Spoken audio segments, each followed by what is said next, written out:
Hello everyone, my name is LHefe99 and this is my RPG Limit Break submission for 2020 Kingdom Hearts Final Mix Any Percent Beginner Mode on PS4. Let's begin.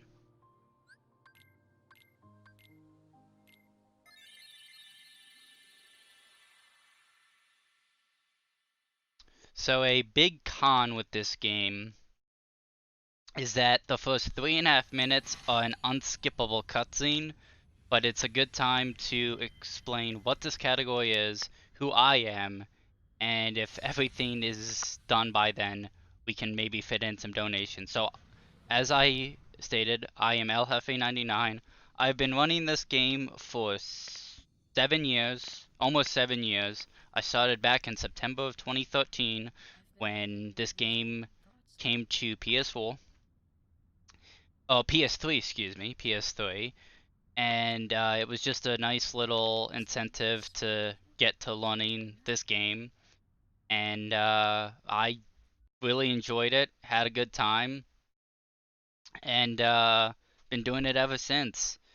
Uh, there are some positives, and I will get into that, and there are some negatives, and I will get into those as well.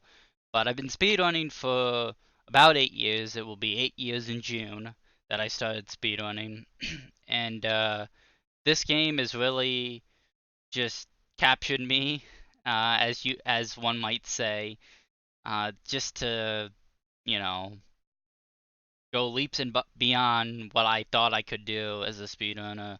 My current PB in this game, this category is a 2:16:51, and the world record is 2:09:53 by C.A. Templeton. Also, I am playing on the English version, mostly because it is the only version I own, and there was a pretty cool exclusive glitch that you can do in this version of the game. So this is the fastest Kingdom Hearts 1 category that's not arbitrary, and it is very fast paced. A lot will be happening in very quickly it will be happening, and so that's just a little bit about me, about what this category is. There's not much to say about it. We're just trying to beat the game as quickly as we can in the shortest amount of time. So there are some things that we will be skipping, but other than that, it's just trying to complete this game as fast as we can, and you know having a good time along the way. So yes, this game originally came out on the PlayStation 2 in Japan, and then was ported over to the PS3, and then in 2013, and then the PS4 in 2017. Those are the North American release years. And I picked it up on PS3. When it came to PS4, I just switched over because it is insanely fast. So, starting the game here, and the first choices we're going to be making are some weapon or dream weapon choices. This is the staff. It gives us more magic, but magic is going to be very useful in this one, as you'll see throughout the run. And we're dropping the defense because we don't really need the defense, because we are on beginner, and we need the strength from the sword. The little strength that it gives you. Each dream weapon combination gives you different stats and different starting magic, MP, and 8 HP.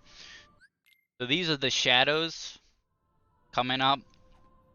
They're very annoying, uh, and they like to go under the ground and ruin your day.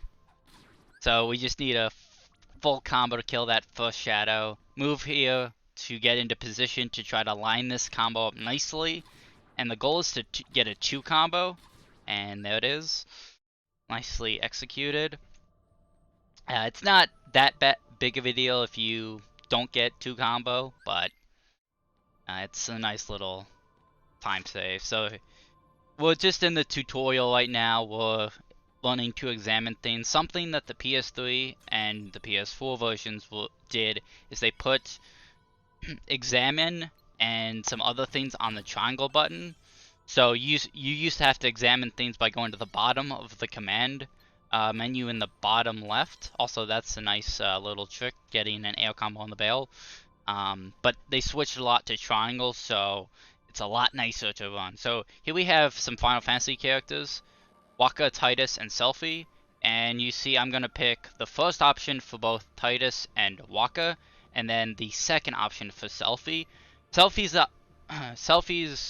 does not matter, but it is the fastest dialogue that we get in the English version, and we still get what we're looking for, which is the Dawn route, which is we gain experience really fast, and then it slows down throughout the game. So here's Shadows 2, another terrible fight, and kind of depending on what you get here is kind of how your first split's gonna go, but that was, that is about as good as it can go. And just moving there to get to the save point. And I'm gonna do a couple things. The first one is changing the camera, because this game's default camera is inverted. I play normal, so I have to invert that. And we're getting 8 power-ups and 8 defense ups. The beginner mode version of this game gets 8 power-ups, 8 defense ups, and 4 AP ups. We don't need the AP ups because we'll have enough AP for the entire run. We will be selling those later on in the game. So we're just coming up to the first boss of the run. Darkseid 1, he is very easy. Just need 4 combos. You can either combo the head or you can combo the arm. I combo the arm. Whatever way you do isn't considered slow. It's just some different, grinding per se that we'll do later in the run. And you saw me throw a potion, just to get it out of our inventory. We don't want it. Potions are not very useful, obviously, in this category. So we try to get rid of them as much as we can, and that's just the first option or place we can do it. So this is Destiny Islands. Just collecting some stuff, a log. Have to grab this barrel and throw it. Sometimes you can get that, or you can grab it twice, but either way it's not too bad. Jump up, grab those 2 ledges, get this cloth, jump over to this tree, and come over and get this rope. And then there's a couple ways you can do this next part. You can either use the water, or you can go back on the island. I choose to use the water. I believe it saves 0.1 seconds, so milliseconds, something small, but it's runner preference what you do here.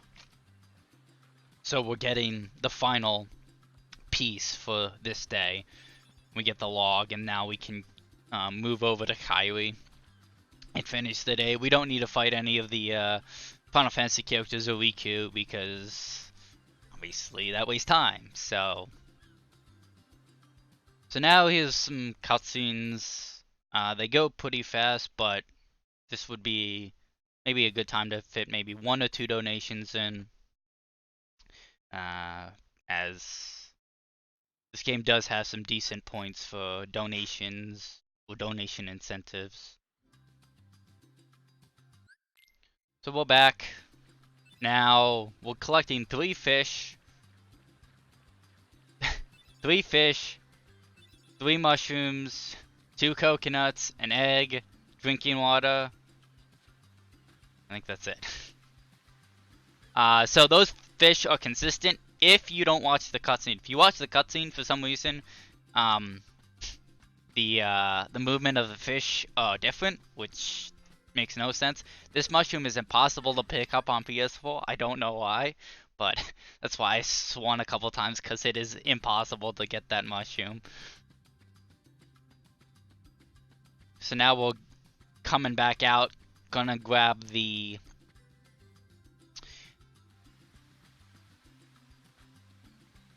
egg.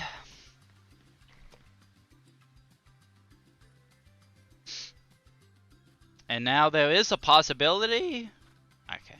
There's a possibility. So I swing at that tree to maybe get a coconut, and if you do, you only have to collect one coconut. This is a good donation incentive. We can have the opportunity to name that the gummy ship, which will be the gummy ship. It's to name the raft, but it becomes the gummy ship later when spoilers. You don't get to use the raft in this game, but we can have a donation incentive to name the gummy ship. So this is a race with Riku. Casually, this is very hard because you're probably not used to Kingdom Hearts 1, especially original Kingdom Hearts 1. It's a little nicer in this version, but if you just hit the circle button, grab that, and do not hit another button, you zip right down. Make sure you touch the star, take the trees back, and just make your way to the back and take this route down here because it's faster. Just cut through there and then jump up there. And we completed the race, and that gets us a pretty stone, which we will be selling. They're all workarounds in case you happen to lose the race, but it is very hard to work around it. So now, continuing on the fetch quest. This is basically the tutorial still. I would consider this a tutorial still. The mushroom, there's your second mushroom. So here's a coconuts. These are random. So sometimes you could be swinging at this tree forever, or sometimes you could be swinging at it very little. And now we have to talk to Kyrie again. The reason I do that way is I can talk to Kyrie, get the bottled water, or the bottle full of water, jump up here, get the water, get the mushroom, and then by the time I've collected all of that, I'm ready to end for the day, as the water is the last thing I pick up in day 2. It's just a convenient route that I'm already going to get the coconut, or the mushroom and the water, so I might as well. So this is a Final Mix exclusive text, just showing her making her lucky charm. So we just smashed through that. So this is 7 cutscenes, I believe, in a row. So this is another good spot for donations, or a plug, potentially.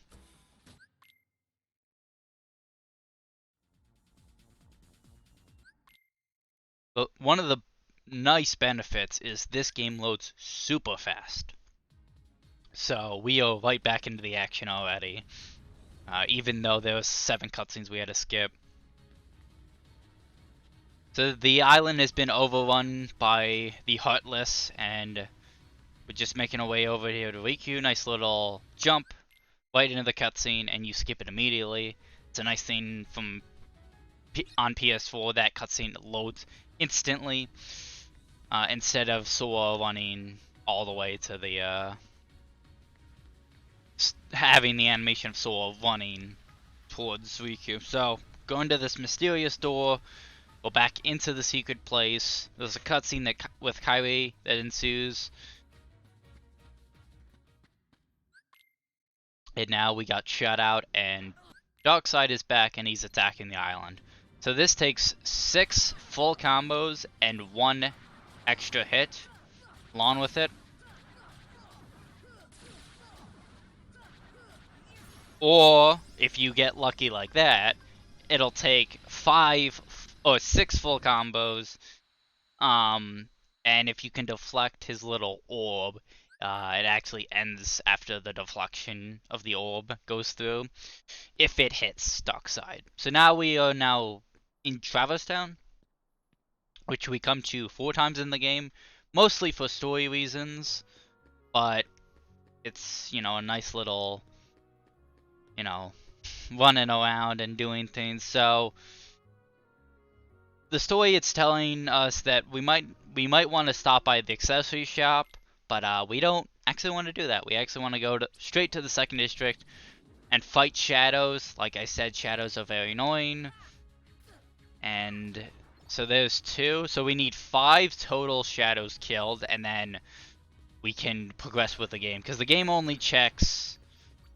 For some reason, the game sees that you've killed 5 shadows, says like, that's enough. So we now go into the accessory shop now that we have killed those 5 shadows. And this is Sid. He'll help us out a lot with our adventures throughout the game.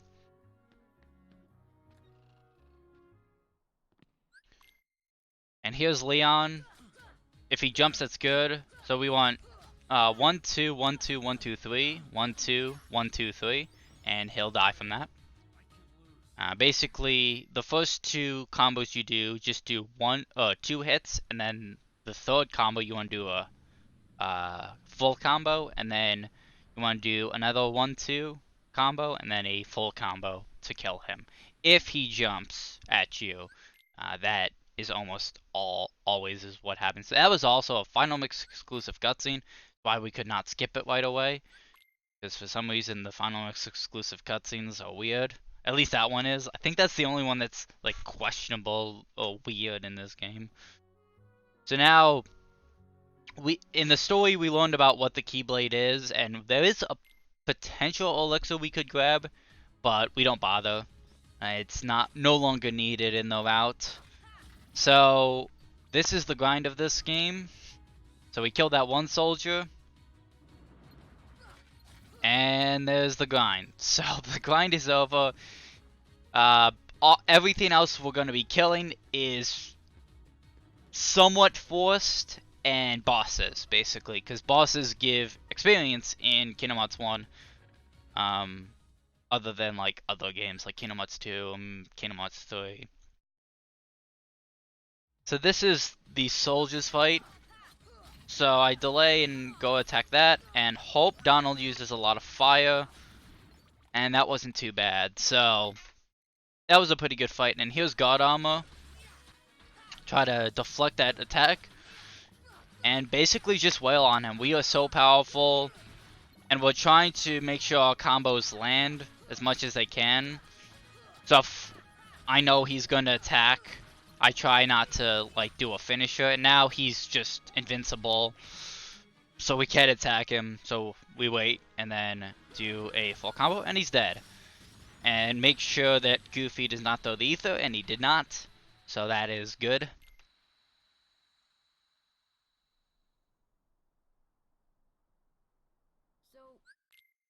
So now we've met Donald and Goofy, in case it wasn't obvious, and they are trying to tell Sora to come help them on their adventure to find King Mickey, because Donald and Goofy were told by the king to find the boy with the key, and they have found Sora, and so the 3 of them team up and stop everything, all the disasters. So you get 500 money from Leon, Yuffie, and Aerith, and an elixir from beating Leon. You also get the fire spell, fire magic spell, and dodge roll. So you get fire from Donald, dodge roll from Goofy, and both of those will be very useful throughout the game. And there's Jiminy Cricket. Here's our first menu of the game. We're going to take the ether from Goofy, put on Brave Warrior over Ribbon, and put on dodge roll. So Brave Warrior raises our HP by 3 and our strength by 1. And EXP Necklace increases the experience obtained by 30% for, I believe, the entire party, and slightly raises the max AP. The AP isn't really useful, but the experience obtained by 30% is useful. Those are both, the Ribbon and EXP Necklace are both exclusive to beginner mode. So this is the glitch. And there we go, there's the glitch. So basically what happens there is, for some reason, when you first encounter a Trinity, it plays that cutscene. But if you are that specific Trinity, if you just hold up on your controller, you can try it at home, load up, after God Armor, hold up on, make sure that's the first Trinity you encounter, and then hold up. If you're on the English version, it will work. It's specific versions, mostly the Japanese versions do not work, and some weird variants, but that allows us to get the Earthshine uh, sh uh, Earthshine, and that will get us Simba, but not right now. Unfortunately, even if we could, Simba isn't really greatly used. We really haven't found a great use of Simba in these early worlds, because there's not a lot of fights in the early part of the game before we actually get him where he would be useful, because he's mostly useful with mob fights, and a lot of the mob fights early in this game are just easily killed with Sora, Donald, and Goofy, or it's broken up into multiple parts. So now we are going to the Magician's Study, and what this allows us to do is this allows us to get just this area activated, and then we can come back here later on in the game.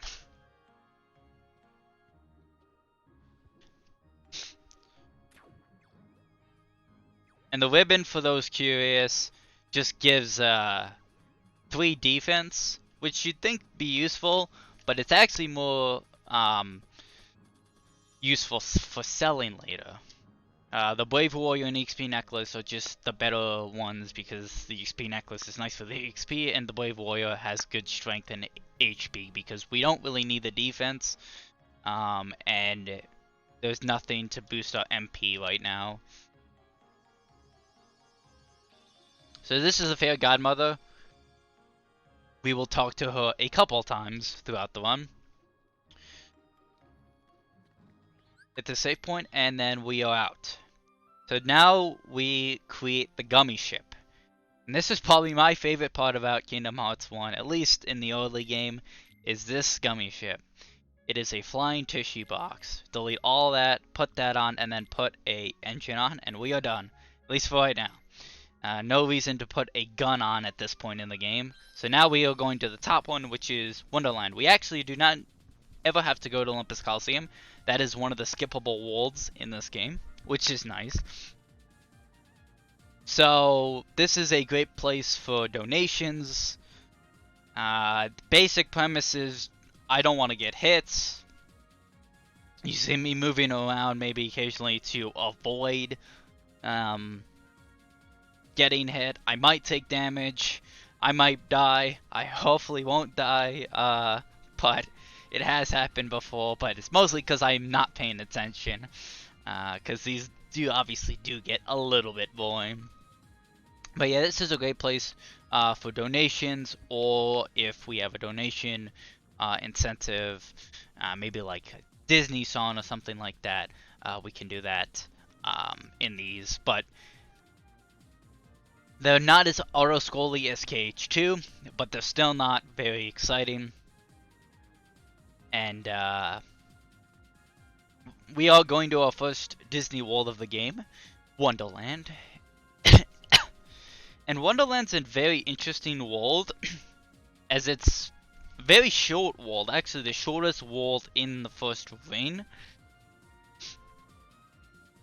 But it's actually, you know, one of my favorites of the early part of the game. So here it is, and we're gonna be landing here rather shortly.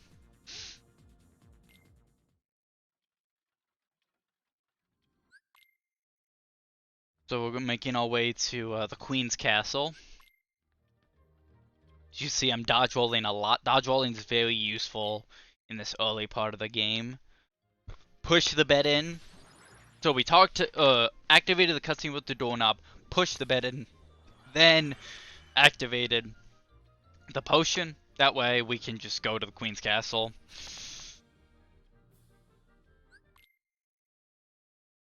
So the Queen thinks Alice stole her heart, and we need to get a piece of evidence. Luckily, we only need to collect one piece of evidence throughout the game. And so we're just going to be doing that up here, little text mashing here with the Cheshire Cat. And then we are going to see our first usage of fire in the run. Fire is a good spell, and it's a very shotgunny spell, as it just shoots out of the Keyblade, and they're all dead, just like that. So we're trying to hug this wall, perfect, and get this evidence, and now we're done. We don't need to get any more evidence. The only positive of getting all of them is you get Blizzard. It's for the upcoming boss fight, but that boss fight is not needed. We don't need to beat it. So this minigame is almost impossible on 60 FPS. So I almost always go for the same one every time. It's almost impossible to see which one drops first. You want the soldier in beginner, so you don't see the caging of your party member. It's extra dialogue. So this is the Crank Tower, and he's actually a very interesting fight, I guess you would call it. First off, we're gonna lock onto it and kind of do these slow combos. And for some reason, this is the only fight I can see in this game where if you want to start your combos with slow, and then speed them up as soon as it's all dead. It's just a weird way that fight works, and we're trying to dodge roll all the way across the room to try to get away from the money, so Donald or Goofy or both don't pick up a lot of money.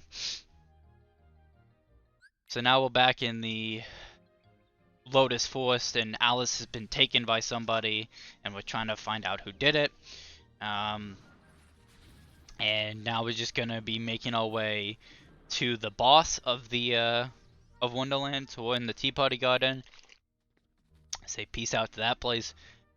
Back in the Bazaar Room, and we're gonna have to do some creative movement to avoid the enemies in this area. So we're just gonna jump up there, activate this lantern, and then we're gonna jump over to this other one and light that one up too. There is a dodge roll. It is very scary though, so jumping is a lot safer. So you see me put on just a little bit of a delay to make sure that I make the jumps, because sometimes this game can eat your inputs and it's not fun.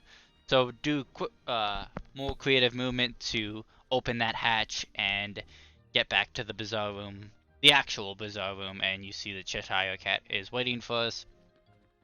So this is Trickmaster. This used to be a very annoying fight, mostly because of the chair that you'll see, but we found out that the chair is actually not needed.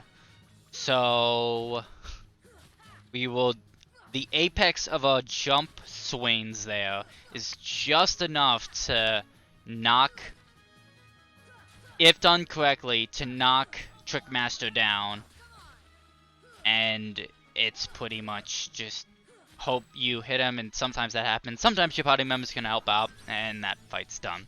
So you saw that Donald Goofy's little circles were getting blue, and that's because I was hitting triangle. Triangle basically gets your party members with you and attack an enemy, and that's kind of useful. Sometimes it can backfire, but like you saw, Donald or Goofy hit Trickmaster and he fell down, and I was able to kill him. So we got Blizzard.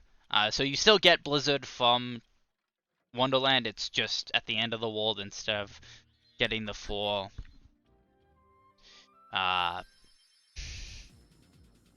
evidence pieces. So here's another gummy mission, another great place for donations. We're going on to probably my most disliked beginning game world, and that is Deep Jungle. There's a lot of not hard fights in terms of difficulty. That's one thing. This isn't a very difficult run in terms of like dying.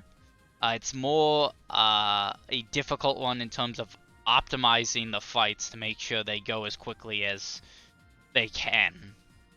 So that is a negative potentially, that someone casually might not like this one just because it doesn't have the factor of I might die here. So that's an that could be taken as a negative, but it is also nice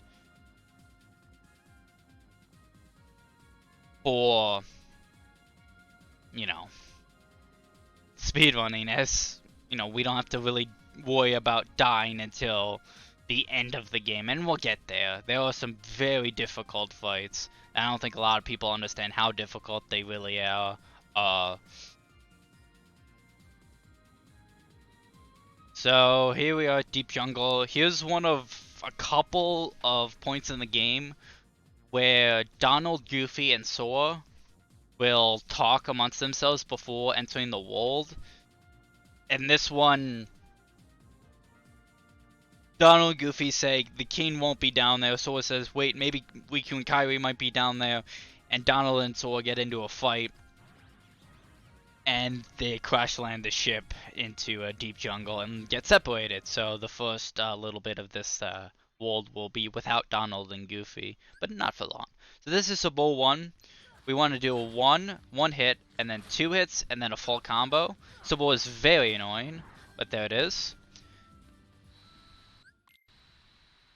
And we're going to get Tarzan, and he will not be used. He is not used in this one. And you'll see why in a second.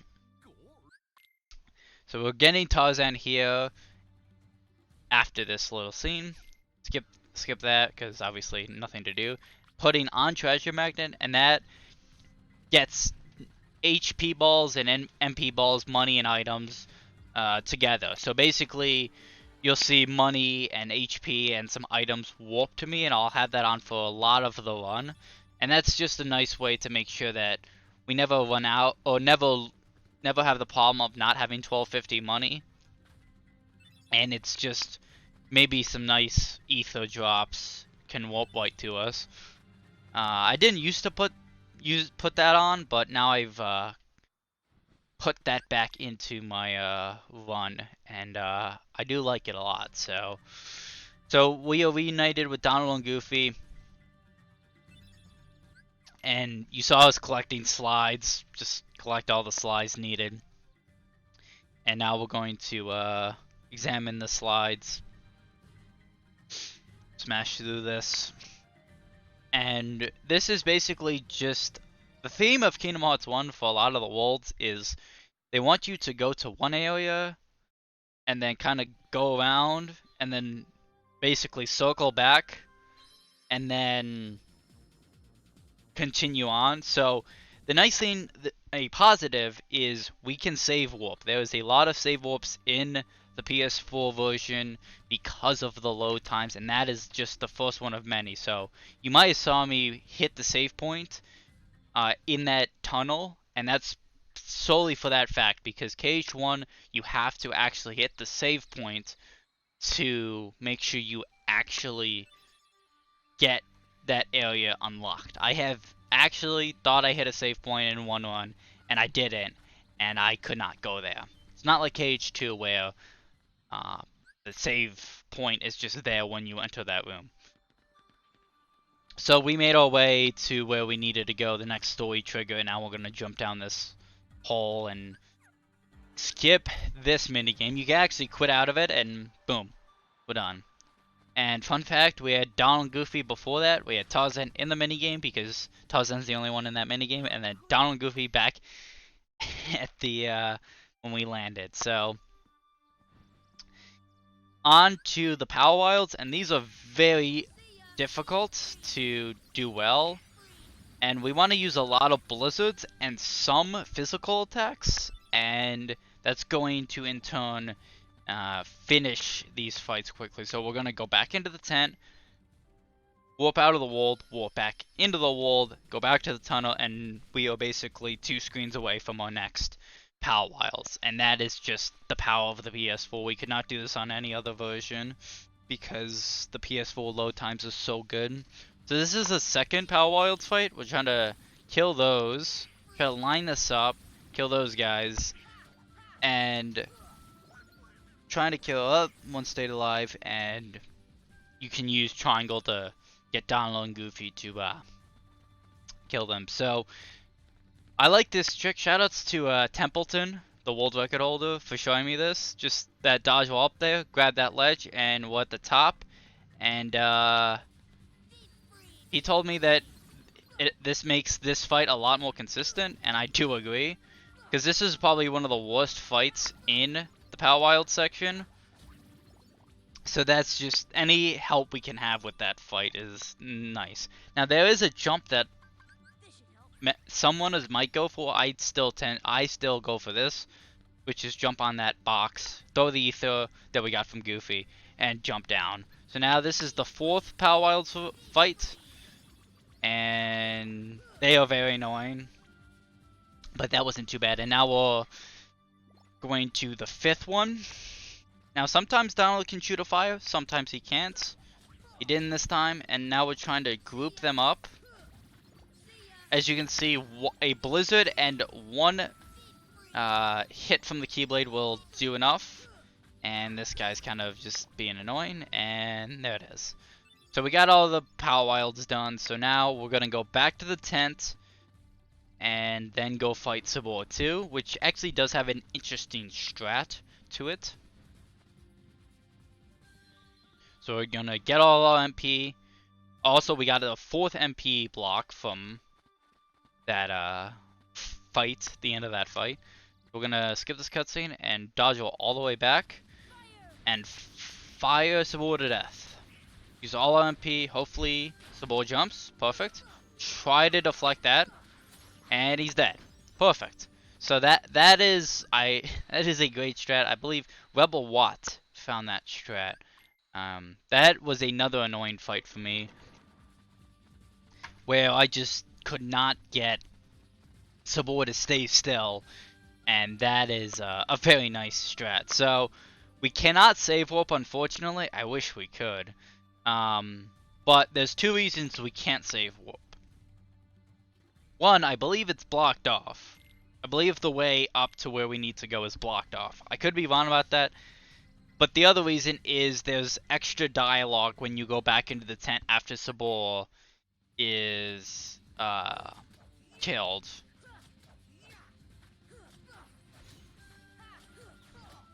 But the dialogue is the main reason we don't go. But I also believe that it's blocked off. Like the entrance to this area is blocked off.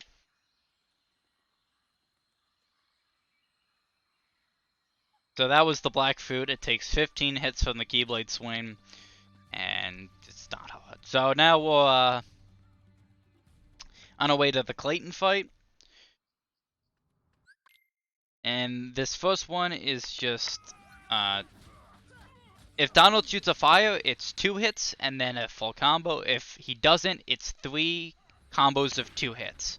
So we jump on this ledge and combo him off, and that gets the animation skip. And we're trying to get him away from the Stealth Snake, and that is perfect. It takes 17 hits to kill him. So if we if we can, we want to try to, obviously it was not, I missed in one of those. But if you are counting in your head, it will, the final combo, you can do a finisher or a full combo with a finisher, and it will kill Clayton, because it's just enough that if all your hits land and your final of 2 hits are landed, you can do a finisher and kill him. So that was Waterfall Cavern, one of the most frustrating parts of this run, but got through it with very little ease. And so this is the most downtime, I would say, in the run. So this is another perfect time for donations or a Disney song. Basically, just here we're going to get the Jungle Cane, which we will put on soon. And we also got a Trinity. I believe that's a Red Trinity. So they're talking about this gummy that they got in Deep Jungle, and they're saying, okay, let's go back to Travis Town because maybe the gang will know what it is. and Donald and Sora have another fight about who wants to be pilot, and we are on our way to back to Traverse Town. Now, unfortunately, in Kingdom Hearts 1, you cannot just go to a world whenever you want. You actually, if you want to go back to a world before you have the Warp Gummy, you have to go back to a world before. So what many people do is they go to Olympus Coliseum and then Traverse Town, but some reason we just don't do that in this one. We just go to Wonderland and then Traverse Town. You have to go to either Olympus Coliseum or Wonderland, and we just go to Wonderland, and then we can make our way to the Traverse Town. So yeah, this is a great place for donations or donation incentives, Disney songs, etc. Because this is the most boring part of this one. This is about a 2.5 hour speedrun, and about 4 or 5 minutes of this is this. Like, this is about a 7.5 minute segment, and like 4 to 5 of it is gummy missions, unfortunately. So here's Wonderland. Make sure so we do not go back into Wonderland. Go to Underselect World, and then we can make our way to Traverse Town, and then continue the game.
So now we're back at Traverse Town,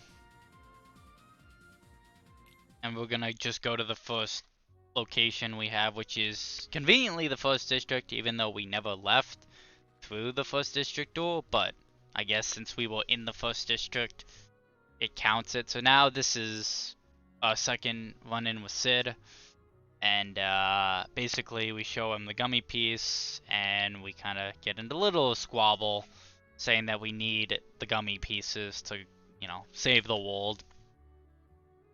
And he puts us on a errand, and he wants us to go deliver this book to Merlin's house. And it turns out that that book is Winnie the Pooh, but we will never be going to there. Also, the bell at the Gizmo shop is ringing, but we will not be doing that right now, as it is not worth it. So here is the selling of this game. So both the high potions, AP Ups, Ribbon, Ifrit's Horn, and Putty Stone. Putty Stone was from, oh, and we're going to put on Jungle King, White Fang, give Goofy EXP Necklace. So EXP Necklace is on for the rest of the game, but it's on Goofy because we need other useful items. So Putty Stone was from Riku. The AP Ups were from the beginning game. The high potions were from Kyrie. Ribbon was from us. The Ifrit's Horn was from Trickmaster. So we don't sell the Elixir or the White Fang, which is what we got from... White Fang is what we got from Sabor. We also got Simba right there. Simba will be used, not right away, but very soon. So White Fang, it slightly raises strength, so it gives us one more strength, one more defense, and one more AP. And so White Fang is actually a very good accessory for this point of the game. And Jungle King has two more strength than Kingdom Key, and just has a little longer reach and deals critical blows. Also, if you're wondering, we do not have Donald Goofy get any equipment for this one. It wastes money, or we wouldn't even have the money, and it's just not worth it. So, well, I mean, we possibly could if we get a very rare drop, but it's very unlikely that we will get it. So, the game is talking about Ansem's reports, and we need to find it, and we find out Maleficent might have a lot of the pages. We get the Warp Gummy, and talking about the bell ringing in the 2nd District again. They tell us to go check it out, but we say, no, we're not going to go check that out right now. And just go back to Sid, get some gummy pieces, and then move on to the next world in the game. So just rolling up here, dodge roll is basically a lot of our movement for a majority of the game. And got another gummy piece, not needed. Buying the Fire G and the Haste G.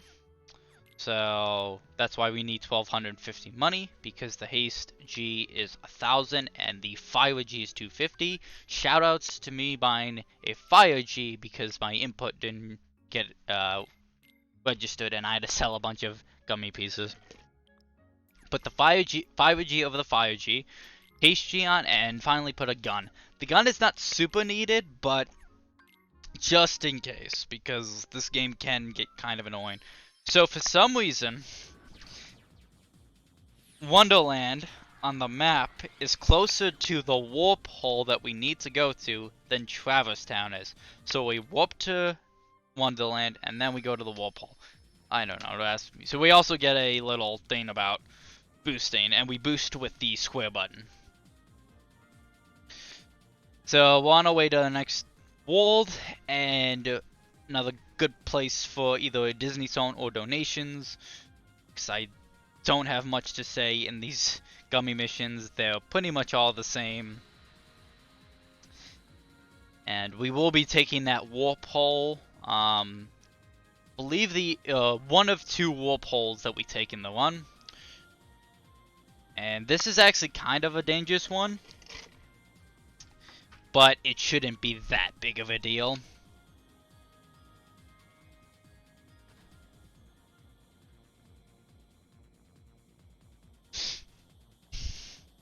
So the world we're coming up to is Agrabah, and it's pretty much widely regarded as one of the worst worlds so far in the game. There's a lot wrong, and the world can be very, not so much deadly in terms of dying, but just it can take a while, and a lot of the fights can go very wrong very quickly, and you could potentially lose a lot of time. This is what we consider the start of the middle game or mid-game. This next stretch of worlds, and Agrabah starts it off. So, yay, fun times. Gonna dock, skip a cutscene, and move on to the alley here, and meet up with Jasmine. And she basically talks about Aladdin saving her from Jafar, and so we need to find Aladdin. So we used to fight that fight out, but now we just leave it, and we're going to hop up this, go up to Aladdin's house, free the carpet so we can get on our way to Aladdin eventually, hit this save point, open this chest which has a mega elixir, so yeah, Aladdin is not poor. And now we're going into the desert because that is where we need to go find Aladdin. jump on the carpet and fight this fight. This fight is very difficult. We used to use Simba through it, but we found out that Blizzard is actually faster if done well. And with some Keyblade swings just to get through the fight, and that was very good. So, we find Aladdin, and we find Genie, and we find out, you know, what Genie does as a genie. And we now are heading back, and we're gonna go into this storage area. Conveniently, it has a save point. If you didn't know already, save points are really good because they allow us to save warp. So we save warp up to Aladdin's house, and we instantly go into this cutscene. So Genie tells us that he might have heard the term keyhole, but he doesn't remember. We're also going to put Aladdin in the party because Aladdin's actually a very useful party member in this game. Not many of the extra party members are useful, but Aladdin is one of them. And that is an unfortunate spawn. Those are black fungus, and those are really unkillable at this point. You can kill them later, like with the certain setup, but it's not useful at this, you know, to bother with them. So we just leave the area, and we kill those green requiems and bandits. Now the green requiems have a chance to drop ethers. I've actually gotten one where they've dropped 2 ethers, so that saves a menu later on, but we didn't get any that time. So this is the pot centipede, and this is what many people consider the worst part of this world. And basically the pot centipede is very annoying, and we're trying to do combos, and the pots and Aladdin, and specifically Aladdin, can mess up the fight, but we want him to come into this area, and knocking him out is not a bad thing. We kill him, and now we gotta move and get through. Perfect. So weirdly enough, this fight, we also get the Way of Light, very important accessory for later on in the game. For some reason, that fight, it's all the same room when you're doing the fight, but when you get out of the fight, it's all the same. It's all loaded zones. It's not this one continuous room. So we have to get to that area to get to the desert, and this is the tiger head. 13 hits on each eye.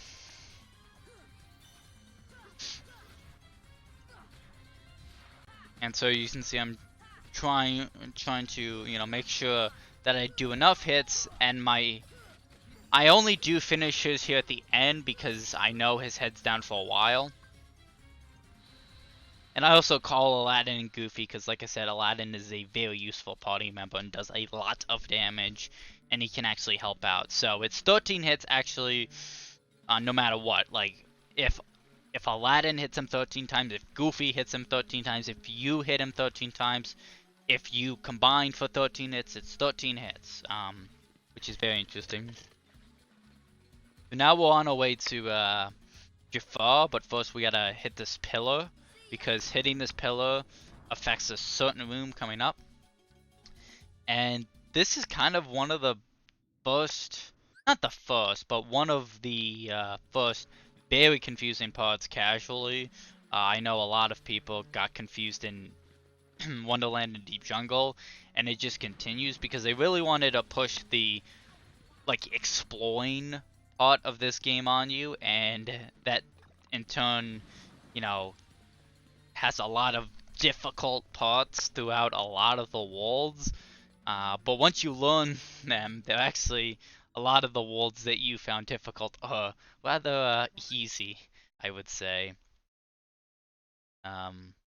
So this is Jafar. That one hit affects the fight.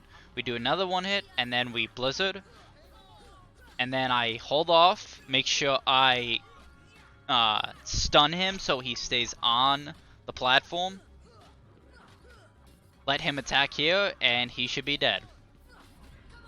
Nice. So that is the one cycle, and if you it's more or less a consistent strat. I mean, if you mess it up, it's most likely because you yourself did something wrong. So now we are moving on to Genie Jafar. Genie Jafar is a very interesting fight. So we're gonna drop down here. And we want to hit him with 7 blizzards. So 4 at the beginning. Let him swing and jump over it. Do 7 or 3 more. And then finish and make sure Iago comes to this lantern, which he does, and just call your party members and attack Iago, and he's dead.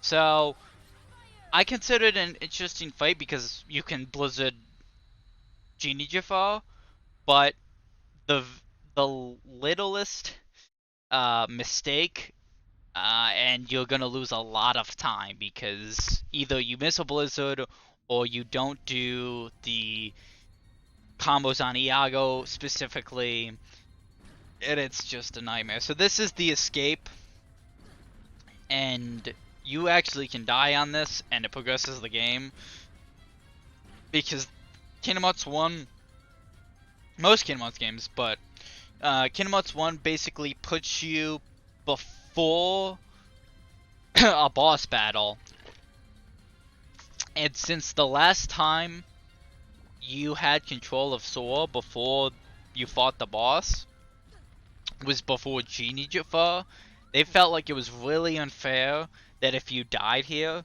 to put you back before Genie Jafar, and so they just let you die in that escape and it continues the game. There's a couple of sections like that.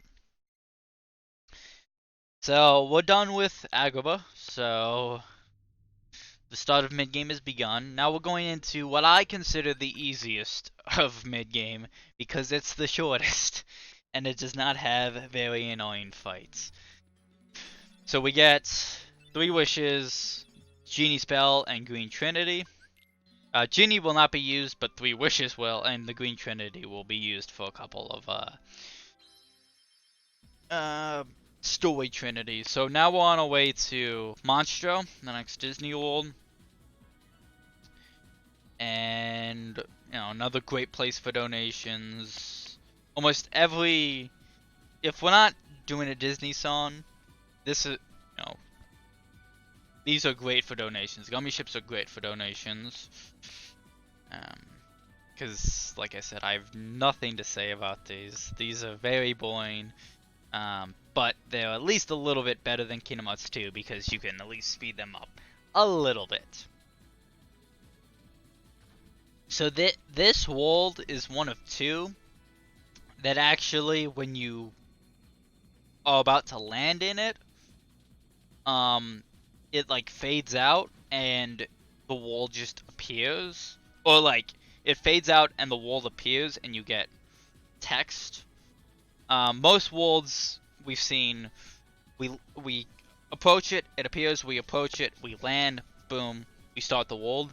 But with Monstro and an upcoming world, when we get to the trigger of the world spawning, it will spawn, and then since this is a whale, you can't just whales move. So ignore it that it's a whale in space, but like you can see trigger and some text that we have to mash through. Unfortunately, I mean, there's not much we can do about this, but there's only 2. It's only 2 of these fights that are like this. I mean, 2 of the worlds that are like this. I just called the worlds fights. Ignore that. So yeah, so Jiminy recognizes that it is Monstro, because we won't be seeing much of, but actually we might. We'll maybe see Pinocchio and Geppetto, who Jiminy knows very well.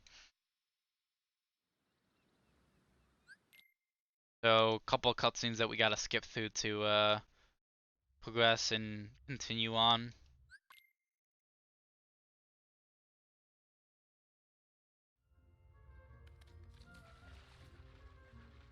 gonna swim over here. There's Geppetto. We see him for like 5 seconds. We're gonna dodge roll off the boat and make our way through chambers.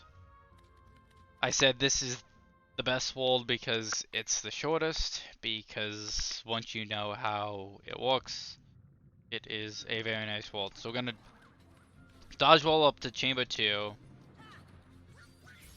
Try to land on that and jump over what we get chamber 3 skip, but it is not always working, but it's a nice little time save that you basically jump towards a ledge, and if you grab it, you skip, you know, a chamber. But we're making our way through, you know, the chambers without any problem. I think the main problem with this world, and a lot of the worlds in Kingdom Hearts 1, comes when you have to find the treasure chests, or just like specific things in the world. So this is Parasite Cage 1, and these 2 fights, it is very simple. We want to do full combos and hope that he does not break out like he did right there, but we want to do full combos and make sure we never drop him. And I go into first person just because. So Goofy gets the ability Cheer, which we will equip later on, but now we're gonna jump into the hole, land back onto the boat. Fun fact, in the Japanese version, you land not on the boat. So we get high jump, which is pretty self-explanatory. We get a high jump. Put 3 wishes on, MP Rage, Scan, and Hurricane Blast, and high jump. 3 wishes from Jungle King has 1 less strength. Oh, 1 more strength, excuse me. 1 more strength than Jungle King. So it's just a more powerful Keyblade. And the abilities we put on Scan, we can see enemies' health, as you'll see in this upcoming fight against Parasite Cage 2. Same thing as Parasite Cage 1, just trying to do combos, full combos, and make sure Donald and Goofy do not affect the fight. Hurricane Blast, you might not see it in this fight, you might see it in some upcoming fights, but it's basically a combo finisher that does, you know, an upwards attack. And MP Haste, it boosts MP recovery rate in battle, allowing more spell casting. Later in the game, we'll need more spell casting, so we need all the MP, you know, abilities that we can get.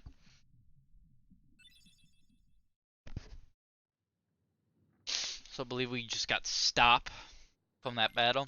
And we also got High Jump, like I said, pretty self-explanatory. Just gives you a higher jump so you can make the ledge over.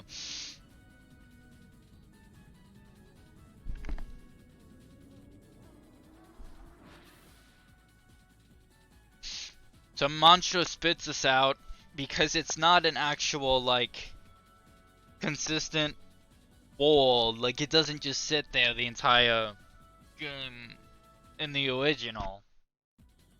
It has to spit us out at somewhere. And the most logical place is Agrabah because it's the only place in this circle that we've been to so far. So now we want to warp back to Monstro, actually. And this is 100% a consistent spawn in Final Mix. Now, in some of the PS2 versions, it is possible that you can miss it. So this item we're going to grab, you have to get it before you leave. Because there's a chance you can miss it. And if you miss it, it's great, it saves a lot of time. But if you don't grab this upcoming item, and you miss it, have fun, because this is Water Gleam. And this will allow us to get the summon Dumbo, but that's not for a little bit. So now we're going on to Halloween Town.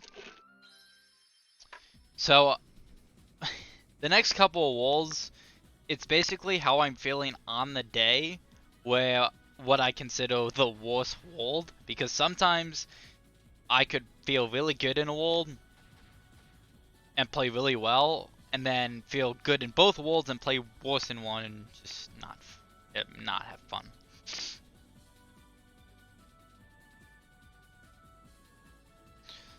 Excuse me.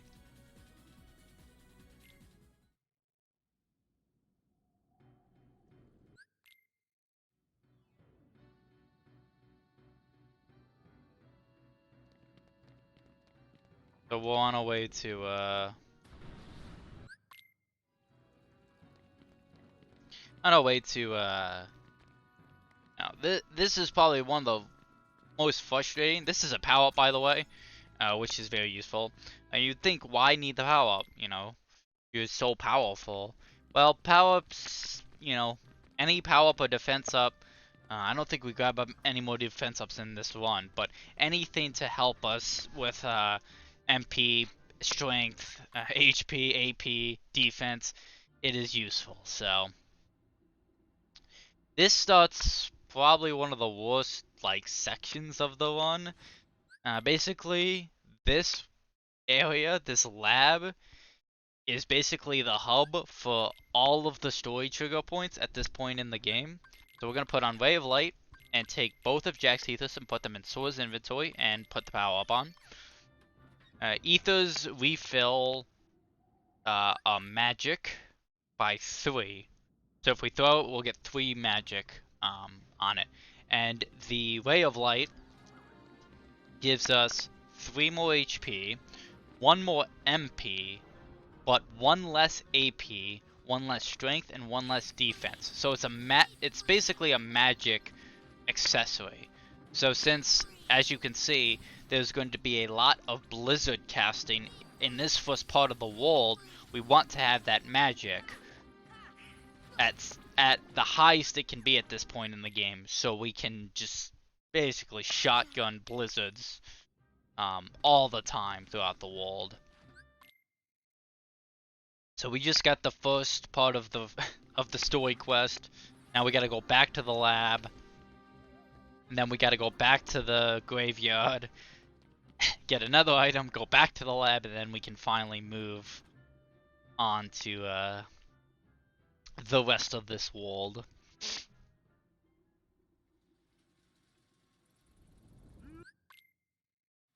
So like I said, I'm gonna leave this area.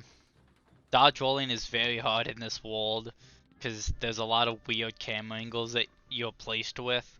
So you have to kind of walk around them and make sure that you're moving in correct directions. There's 2 spawns you could get.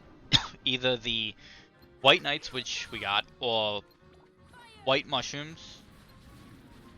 And you could Blizzard or fire those guys. I fire them. Jump on these 2 graves and then wall twice and then get into that coffin before the enemies spawn. Talk to the mayor. This is RNG. We want close, you know, binded things we need to examine, but close enough to this area so we don't have to do a ton of movement over there.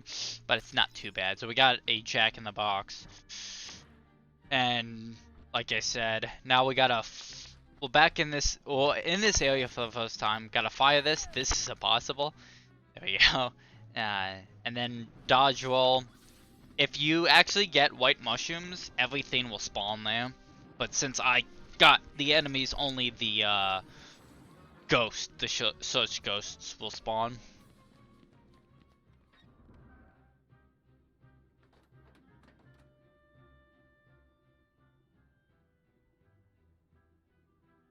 So this is our final like story trigger for this point. So now we can just move on to the rest of the world here.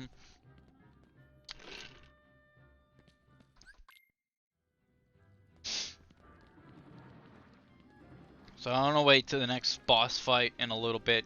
Lock, Shock, and Bail. That is a very annoying boss fight, and I'll explain a couple of the strats One we used to do and one we currently do. And this is good. There's a chance to get black fungus again, or these enemies. The enemies obviously is the better spawn because we don't have to go back in or back up using a fire. And now we're on the way to community climbs, which is a cool little thing where a bunch of community members just jumped up and down this and found small time saves, even, you know, just a second or two time saves. Here's the first one. You can swing, you cannot swing. Jump up there, dodge roll, grab that ledge, grab this ledge. The ledges are very finicky. That's something I did not mention, but ledges are very finicky in this game. So sometimes you can just not grab a ledge, or like you can grab a ledge, but you don't actually grab the ledge, and it's very frustrating. So this is lock, shock, and barrel. The old strat is we would stop them and just hope that they all got stopped, and that was just a mess.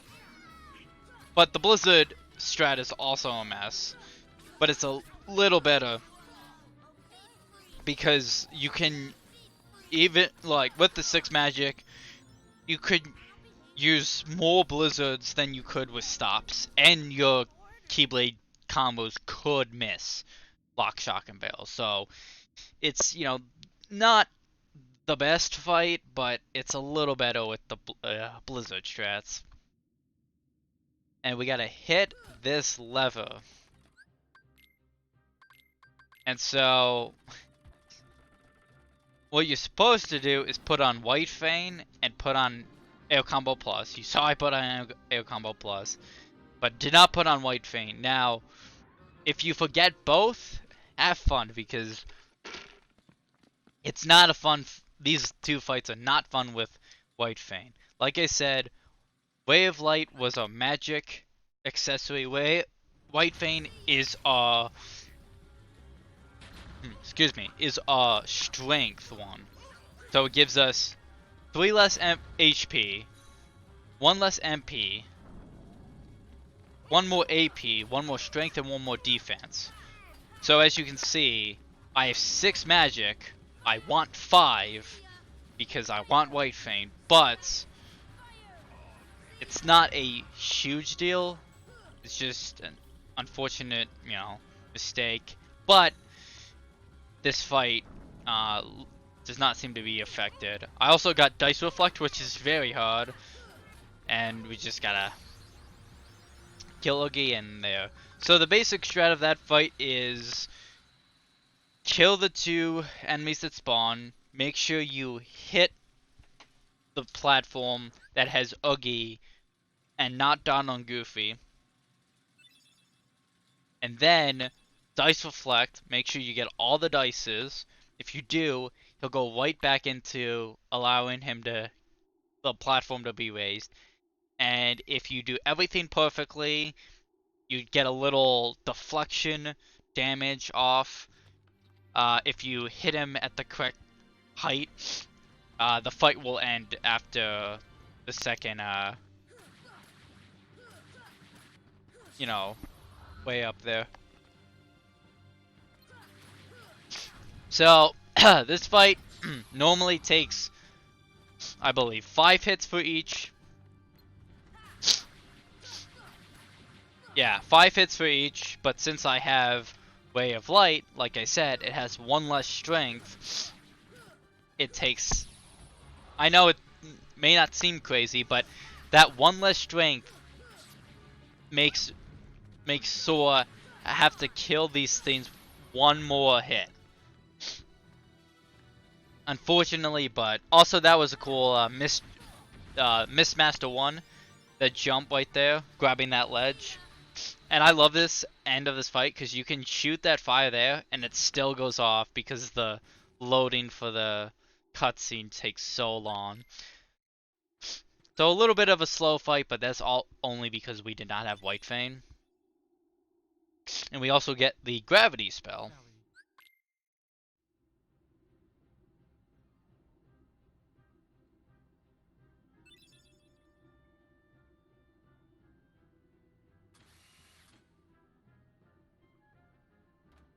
We also get Pumpkinhead from Jack.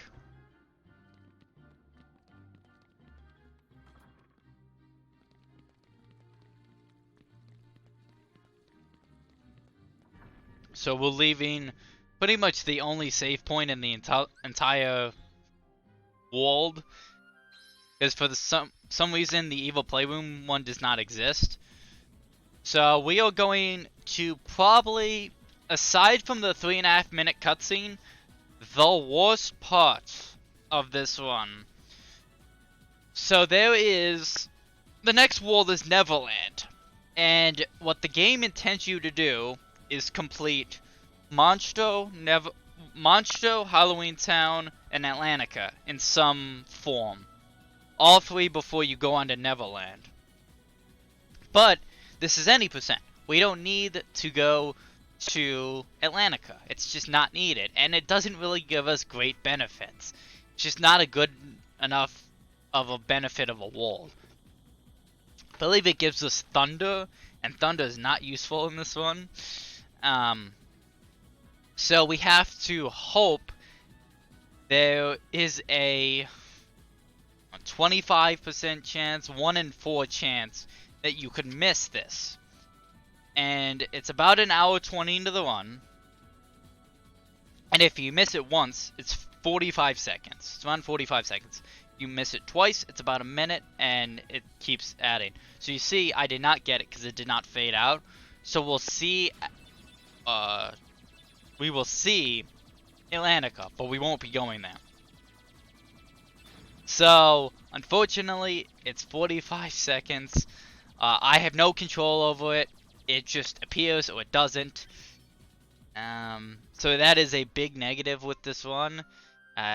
Even though it is about 2.5 hours, there's about a possible minute of time loss in this one section of the run. But if you hit it, you don't lose any time, so yay. And on top of all of it, it's a very difficult world to do well. So there, we got it. So it's not, terrible. So this is the other of the two worlds that will, fly and come towards the party because, like I said, this one's a ship, the last one was a whale. And so we're on our way to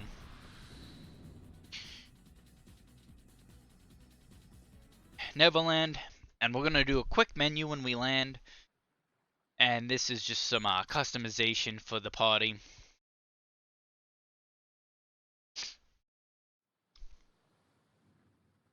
You don't say. So gonna keep the party the same because we're gonna need the default party. So we're gonna put stop on triangle and support actions for Goofy on constantly and MP items immediately for Peter Pan, and that will be for the Hook fight later on. But support actions for Goofy, this tells how often to use abilities that support the party and consume MP. So he'll get an ability later called Tornado, and this will tell him how often to use the abilities, which is constantly. I want him to use Tornado a lot. And the customization is really player preference. I do stop, fire, and then when we put gravity on, I put gravity over stop. It's just how I felt. There's one fight in particular where I feel like stop is very useful for me on the triangle button. So that's just how it is. And that's how I've always been. So this is Anti-Saw. It's a very annoying fight. There is a possible stop strat. Shoutouts to Rebel Watt. I do not go for it. But basically, we're trying to combo Anti-Saw into this next phase. He hits very hard. In case you were not curious, we are considered, I would say, under-leveled at this point in the game. So he hits very hard. So we're trying to combo him into his next phase so he blows up. So you can see we did that.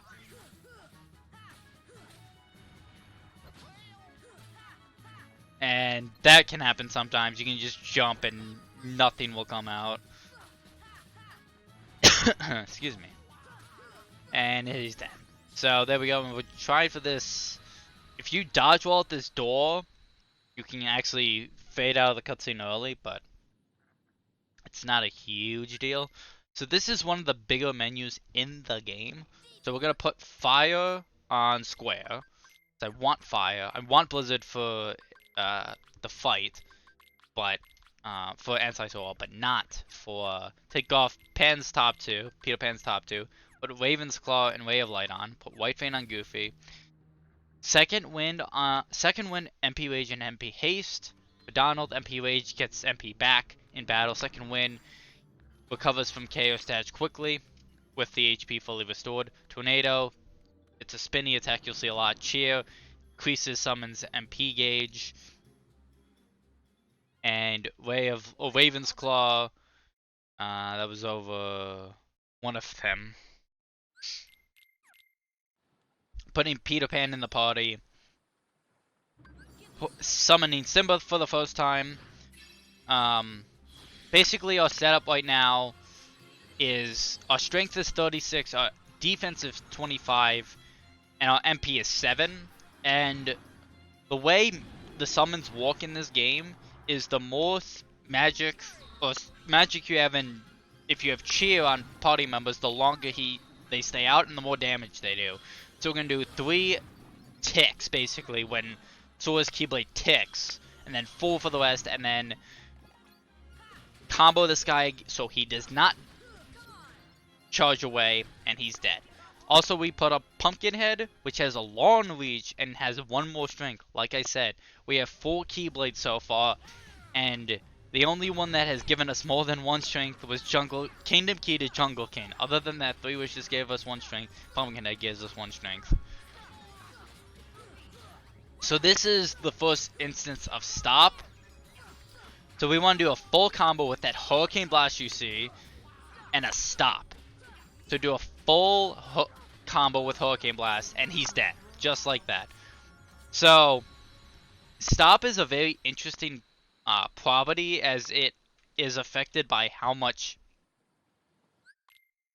magic you have. So, like, the more magic you have, the longer the stop is. And I believe if the stop, obviously if it's stop or stop which we won't get either of, it's longer. But this is the hardest fight in the game. Boom. So, because we kept him stopped for basically that entire time and kept doing full combos with a Hurricane Blast, all of the damage that was dealt is basically stored, and then when he gets unstopped, they have to, he has to be hit, so all of the damage just disintegrates and he's dead. So we'll see that later on, but that's the only one you'll see in this game that actually just gets stopped the entire time and then dies. So we're going to put on Fairy Harp, put on Glide, and put on Guard and Oz Arcanum. Fairy Harp gives us 1 more strength and 1 more AP, or MP, excuse me. MP. And we also put White Fang on Goofy back in the anti-soul menu. So he has 14 AP, which doesn't matter, but 18 strength and 18 defense. We want Goofy to kind of be, not a tank, but get more strength and defense throughout the one. Guard, if you hit the square button, you guard. Oz Arcanum, it's basically a attack that just does a bunch of damage. Also, we got Dumbo. This save point is almost impossible to hit without hitting that Trinity. Going into Ogami Garage, putting on the Flare G, which is another engine, just a faster engine. As you can see, we are just getting faster and faster with our engine. Go back into Traverse Town, go into the accessory shop this time,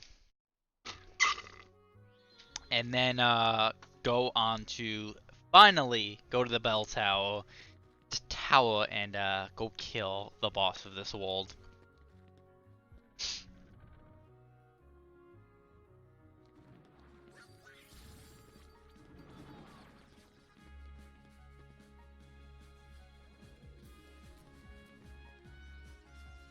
So, pretty specific movement to get to this area. Jump on that ladder. And sometimes this can happen, but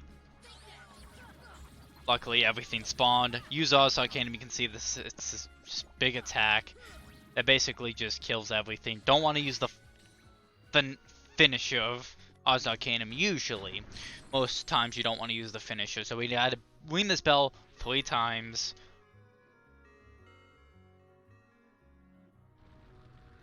And it will spawn the next boss of the world.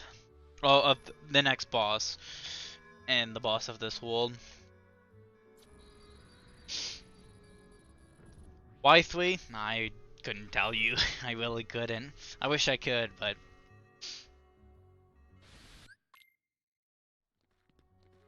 So we're gonna dodge roll off here and move to the keyhole.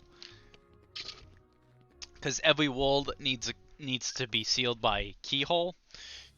And high guard armor, by guard armor, and we're gonna throw the other ether. We also threw the first ether that we got in deep Halloween Town from Jack. So we're gonna guard this. Oz Arcanum, kill that. And try to get another charge, but he's been very annoying. And shoutouts to the bell getting in the way and ruining my god, so this is not a fun fight anymore. Unfortunately, that can happen sometimes, and it's just very unfortunate. So he just needs one more hit, fire for mostly swag, but just to finish him off, and he's finally dead.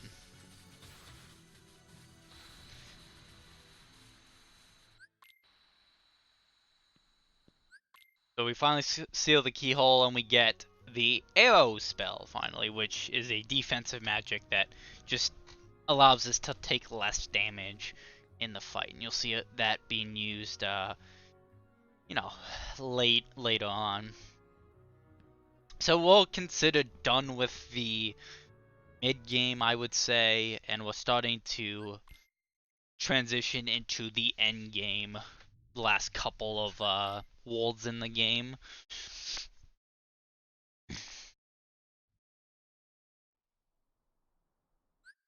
Get some cutscenes and a visit with. In Travis Town always seems to have Sid. We have a navigation gummy, and because we need to get to the next world somehow, so gonna leave through this save point, and now that's just telling us that hey, we can go back to other worlds if we want to find more items, but we say nah, we're good. We're gonna continue the game. Also, Chip and Dale come in occasionally and say there's a new something happening somewhere, and it's basically just the Coliseum tournaments happening. But since we never went to the Coliseum, we never know that is what it is.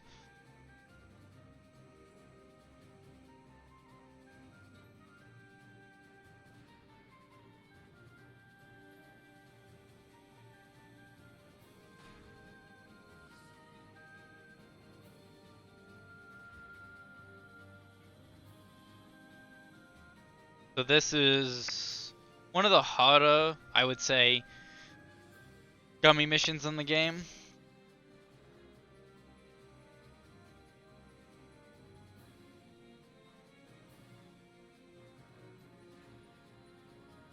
These last couple considered difficult, I would say.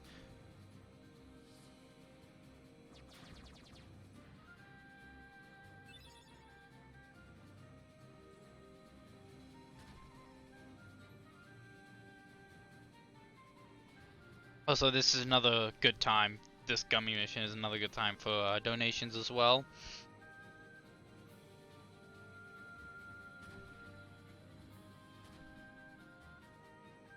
And the reason why these aren't difficult, only the last couple, is because Kingdom Hearts 1's gummy missions the way you take damage is based on your difficulty.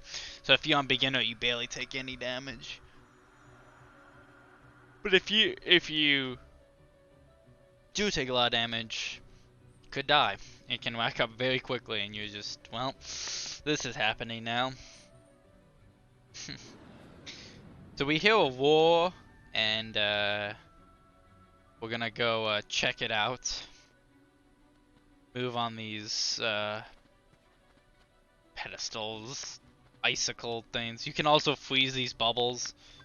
Also, hotkey gravity. So that's something that I could mention right now, since I just showed it off. So if you do exactly what I just did, whatever you are on your items or your magic for that world is what you're going to be on. So like if I went back to magic, it would be on gravity. If I went to summons and went down to like Dumbo, it would stay on Dumbo. I also take Air Combo Plus off for VQ1. Get to that when I actually get to that fight. But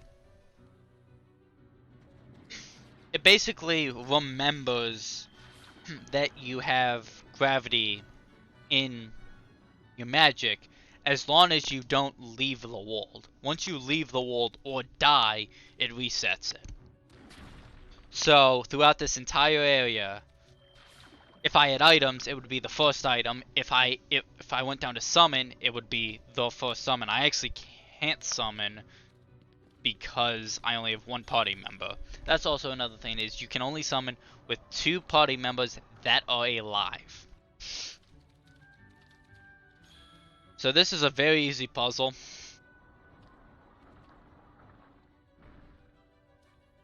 And that also works in menus as well. So if like I was on scan for Sora, like you saw me put on scan last in Monstro, it was there when I put on Air Combo Plus in Halloween Town. So that's where like your menus can get really cool and very fast, because obviously the less input you do is the faster you go, and the less you have to do in a future menu. So this is the defender. You gravity him once, you attack, or your beast attacks once, and he's dead. So yes, while you have a wooden sword, you have a wooden sword by the way. While you have a wooden sword, your magic stat is not affected by keyblades. It's just a thing. It's just a stat.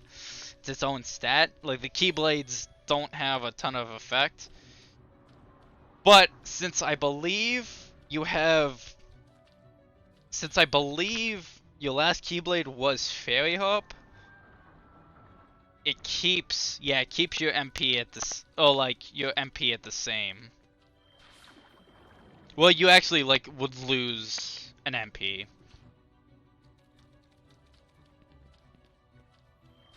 Because Fairy Harp has 8 MP total. Like you have 8 MP. And obviously you have 7 here because you don't have Fairy Harp.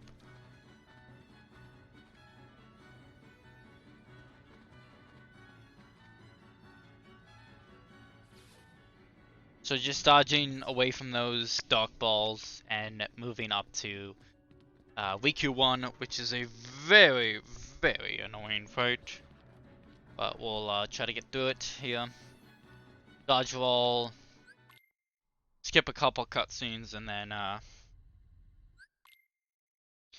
fight VQ.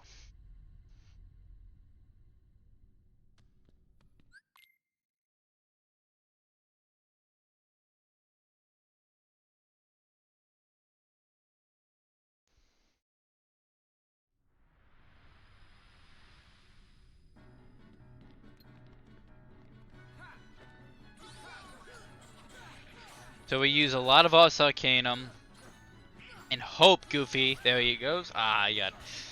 So we want to have Goofy use a lot of Tornado, and there he is, because it stuns Riku. And the reason why I take off Air Combo Plus is because it actually messes, because I don't trust that Goofy will always use Tornado and it will work.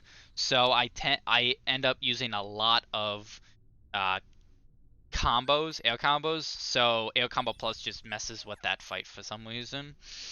So now we got White Trinity, no party switch because we're actually gonna need this party for upcoming Trinity, and put back on air combo plus because I actually do want it. So this is a puzzle. It is another easy puzzle, any percent.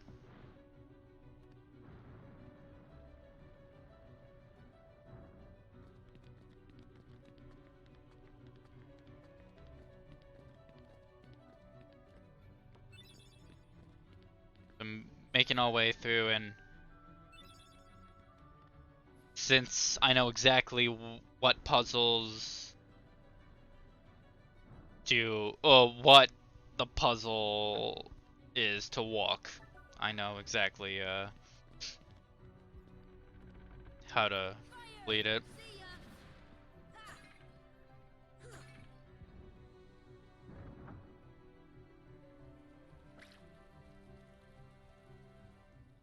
So this is another puzzle.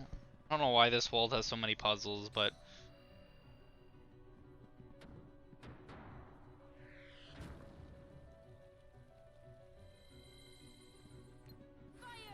so the reason I put fire on is since obviously I put stop on triangle because I find it easier to do attacks with fire on triangle. Uh, with stop on triangle, excuse me.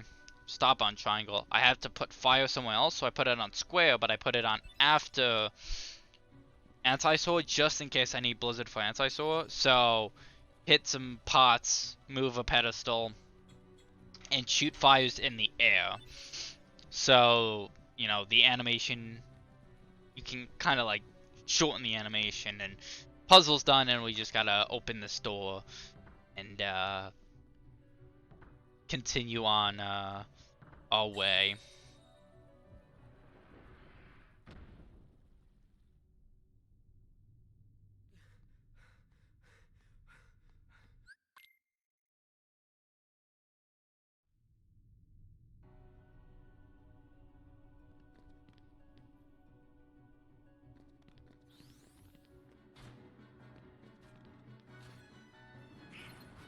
So we're gonna use a stop, a gravity, wait for the gravity to fully come out, and then two fires, glide over to that platform, glide over to this area, and this is a haste 2G chest, which, if you haven't gotten the concept of a gummy ship, it is another piece of a gummy ship to make it even faster.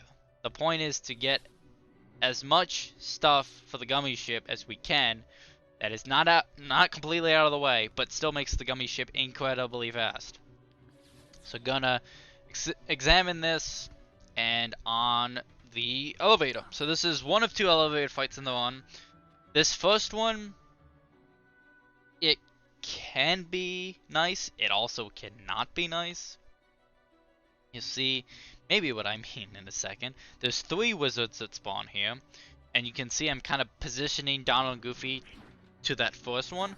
Go over here, do a full combo there, and do a full combo there, and Goofy actually did tornado away the final one. So you can see I'm basically hotkeying Dumbo here in the summon, and I always hold it to make sure that Dumbo is the one that is there.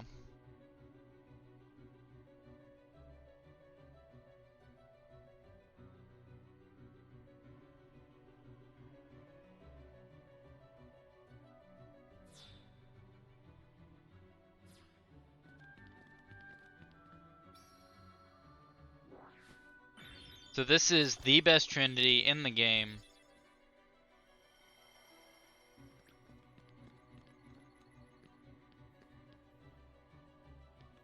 It gets 2 cottages and a mega elixir.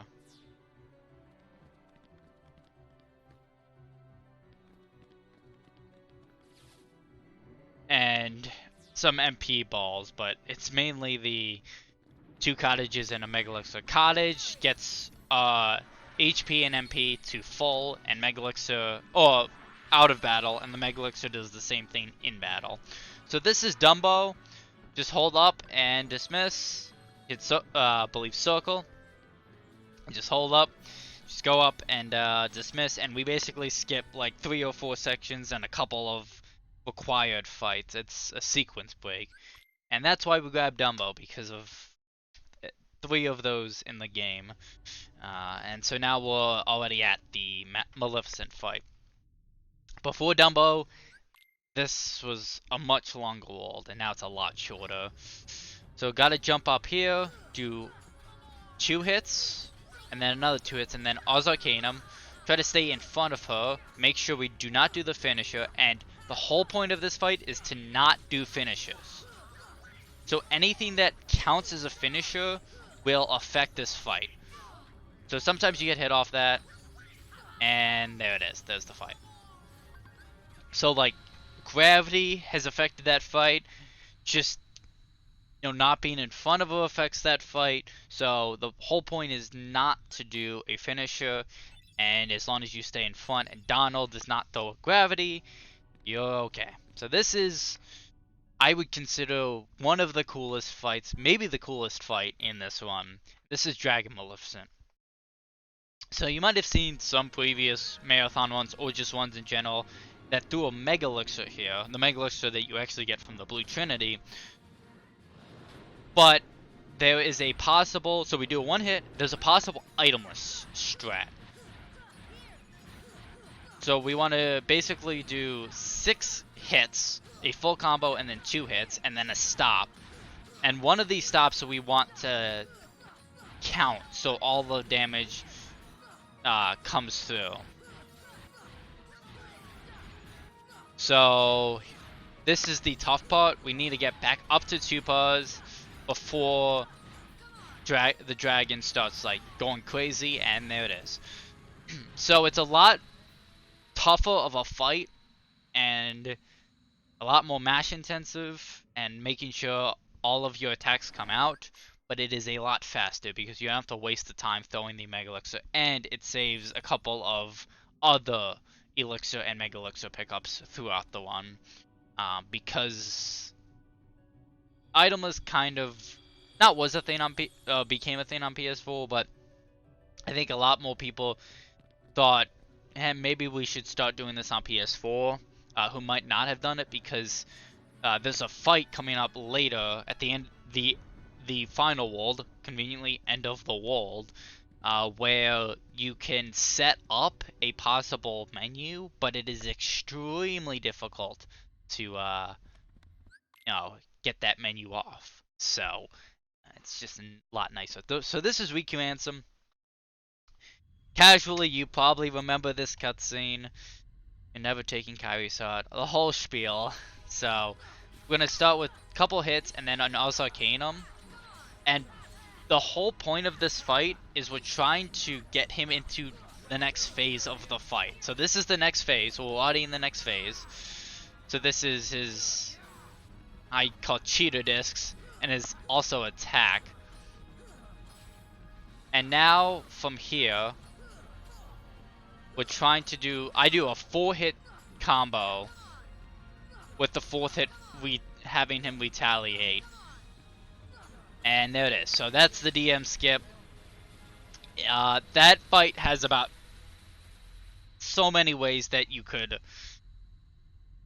get hit or get DM'd, and it's just not fun.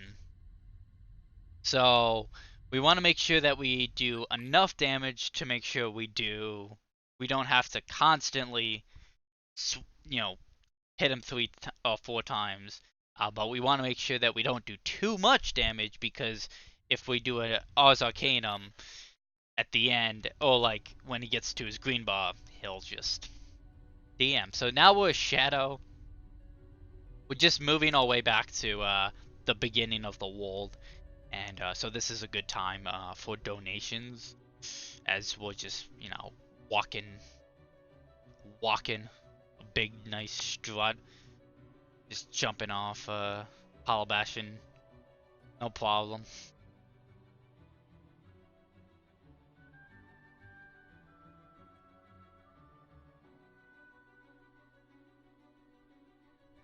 Get some good music too. Hollow Bastion is probably my favorite track in the game. Oh, the overworld theme, probably my favorite. Not so much the battle theme. Battle theme's okay, but the main track is where it really shines.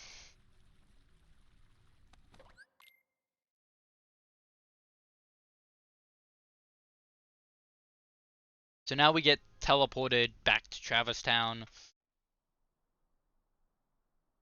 Tell me what.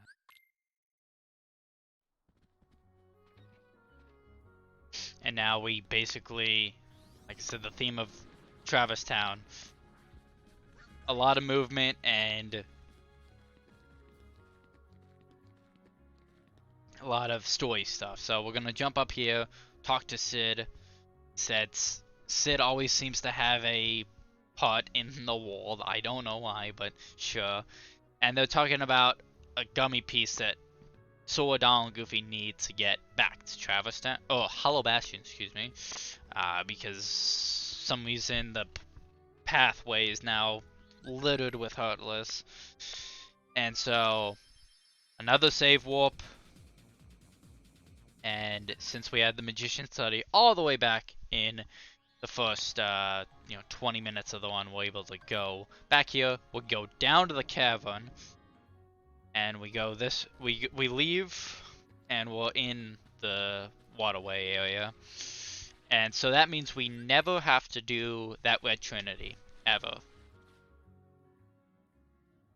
And so this is a notorious cutscene if you do get it. This could be a donation incentive. What we call the Oathkeeper glitch. But obviously, in the speedrun, we just skip it. Even if we do get the glitch. So, we get Oathkeeper. That's why it's called the Oathkeeper glitch, because we get the Oathkeeper Keyblade. And now we go back up. Another save warp. Back to Travis Town. Back to the accessory shop. Back to Sid. We get a bunch of stuff from Sid, and then we can leave. And that's our final trip to Travis Town. So this is the final trip, thank goodness, to Travis Town. And on our way to the next part of the game. Back to Hollow Bastion. I believe Hollow Bastion, except for Travis Town, is the only world you visit twice. No, actually, technically Monster you visit twice. So actually 3. So yeah, so it's the third.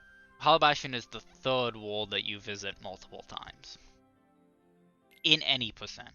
So we're going to go to Gummy Garage once and for all, and the final time, find our Haste 2G, put it over the Haste G, and we are going super fast now. We have 4 blocks. Just remember, we have 4 blocks in the Gummy ship, and I think you start with like 27 or something. It's absolutely ridiculous how much you start with in the base game.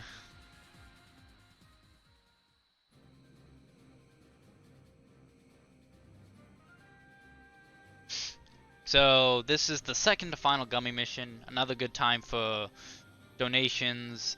Just upcoming is a little save and exit. Upcoming.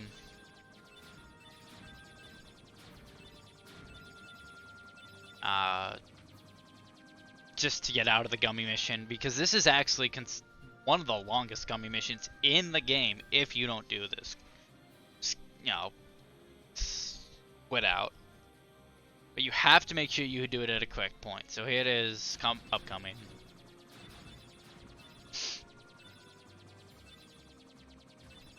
Let's boost through this one more time. Not even scared about taking damage. Like I said, on beginner. And make sure, and we skip it, and boom, we're back at Hollow Bastion. So yeah, that was found by Spike Vegeta. Well, that strat is found because he actually found it out back on KH1 PS2 days, where you just die and it progresses. So it saves so much time. Thank you, Spike. So we're back, and we need to go find the princesses and go ask him about stuff. So we actually want Beast for this trip because he's actually very useful in a couple of the fights. So, you know, we're just walking our way up, back up, and we're actually going to get a second use of Dumbo. We couldn't use him before because we didn't need to go that way. And see, I'm hotkeying Dumbo again. We didn't need to go that way, and we only had one party member, so it's not like we could have actually done it. So yeah, it's any two party members. It does not matter. You can have Donald and Goofy, Donald and Beast, Goofy and Beast, Donald and Ariel. Actually, I don't know if you can summon in Atlantica. But here we go, and boom. The the height is just high enough for Sword to make that ledge. So we examine this, and back on the elevator, and this is the biggest menu in this category, and it's probably one of my favorite ones. This one and the one after that I saw really good. So we put gravity on triangle, take off treasure magnet, put on leaf bracer, take off ferocious lunge, put on crit plus for beast, tornado off for Goofy, second wind, second chance, MP rage, MP gift, leaf bracer and cheer for Donald, and Oathkeeper. And so on. So we don't need treasure magnet anymore. It's just kind of in our way. It's 2 MP and it's annoying. And leaf bracer, we can use the cure ability without getting hit, which is going to be used a lot. Ferocious lunge, it's just an attack that beasts use, which he just lunges. As you can see, that attack right there, that's called ferocious bellow, and it's basically just this, you know, war attack, and it's a lot better than the lunge for that fight. And we put on crit plus because we want Beast to be doing, having a chance to do critical damage. Goofy, we take off tornado just because we don't need it right now, and we don't have the MP or AP for it right now. And we put on second wind, second chance, MP rage, MP gift. MP gift allows us to get, or he gives up MP to give 3 MP to a friend. It costs 2 MP. I believe in another version it costs 1 MP. MP rage, get MP when you get hit. Second chance keeps 1 HP even after taking a crit hit. Second wind, recover from KO stats quickly. So some of these we put on Donald earlier, now we put on Goofy. And Donald gets leaf bracer, allows him to cure without getting hit, and cheer gets the summon gauge. So both party members have cheer, both party members have MP rage, and yeah. So there's our final Dumbo summoning. And we put on Oathkeeper, which gives us 1 more strength,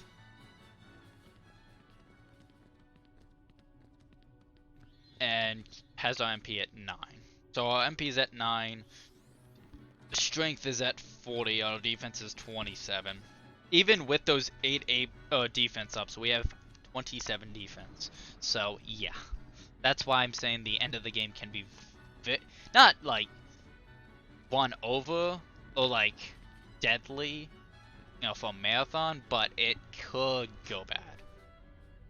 So this is Behemoth. I'm gonna wait here for a little bit and dodge all over, and a lot of this fight is Ars Arcanum and hoping Goofy uses MP Gift. With Goofy having no abilities to use with his MP, he basically becomes an MP Gift bot. Gotta dodge that, time that correctly and dodge it. Unfortunate. Use another Ars Arcanum, try to time this, sometimes it doesn't work. Heal, Leaf Bracer allows us to heal there. Do another Ars Arcanum, and he's pretty much dead. So that was Behemoth. We get the Omega Art, which is one of the best accessories in the game, and we're going to be putting that on here soon. This is a unskippable cutscene. This is, I believe, one of three, or four, in the game, but we only see two. We see the opening and then this one. So it's just a lot of text and the cutscene. So this is a good time for donations. Once the fight ends, I will probably ask for donations. We may never meet again, but we'll never forget each other. No matter where we are, our hearts will bring us together again. Besides, I couldn't forget you even if I wanted to. What's that supposed to mean?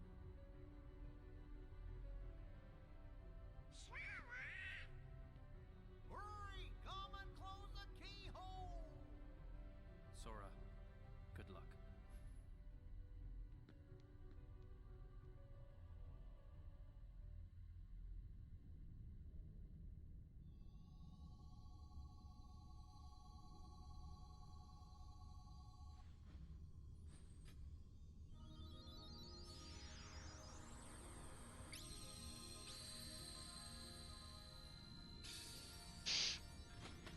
Alright, so the cutscene's just ending here.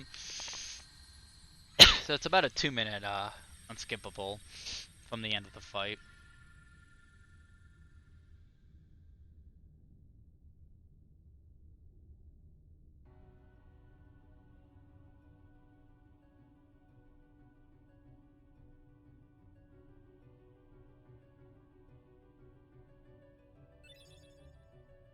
So we get the Fire spell.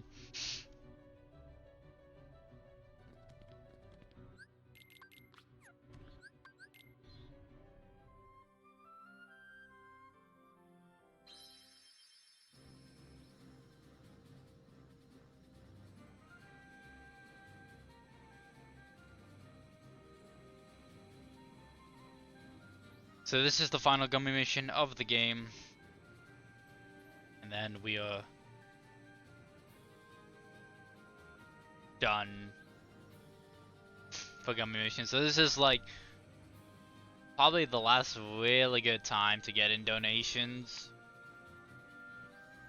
We also put on the Omega Arts, which is like one of the best accessories in the game.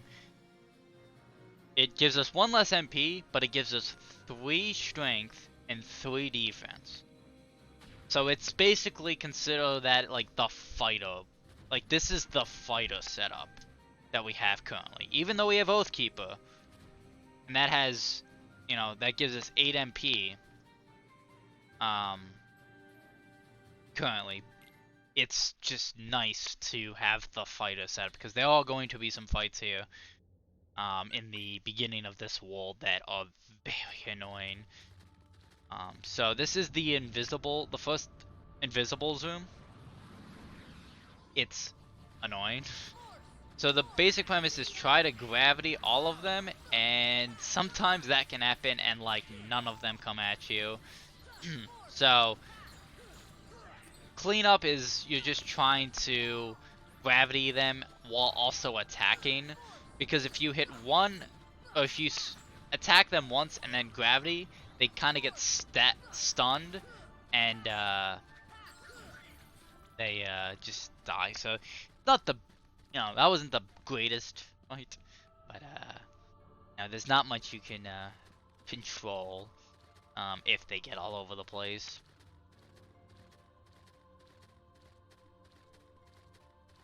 So this is the second. There's also a cool strat where and it showed off, but you can start dodgeball into that arrow earlier. So this is gravity all 3 angel stars. Try to go after the one Goofy's targeting. If he starts attacking, which usually happens, I don't bother. I just go after the other one that's alone, and then he's dead. So it's not a big deal. Pause, use a cottage, which like I said, gets all your MP and HP back outside of battle. So we have 2, so we're going to use 1 there and 1 later. I think all like PS3 used to pick up 3, but there's not a great place to use a third one in this one, so we only need 2. So this is the Behemoth. It's not fun, but basically every Behemoth from now on is not weak to gravity, but is this is considered now a Heartless, so it's affected more by like gravity. So that's why we use gravity and a combination of Ars Arcanum to knock him down, dodge roll off, and then get some combos off and kill him. There is a chance for Omega Arts, but it's not needed for the run anymore. It used to be for Goofy, but the current route for Goofy does not have enough accessory slots for Omega Arts. So if I happen to get it, I would put it on Donald. So I put on Ray of Lights or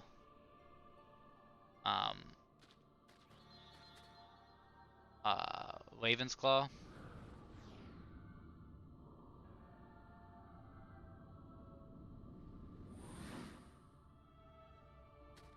So I have 9 MP.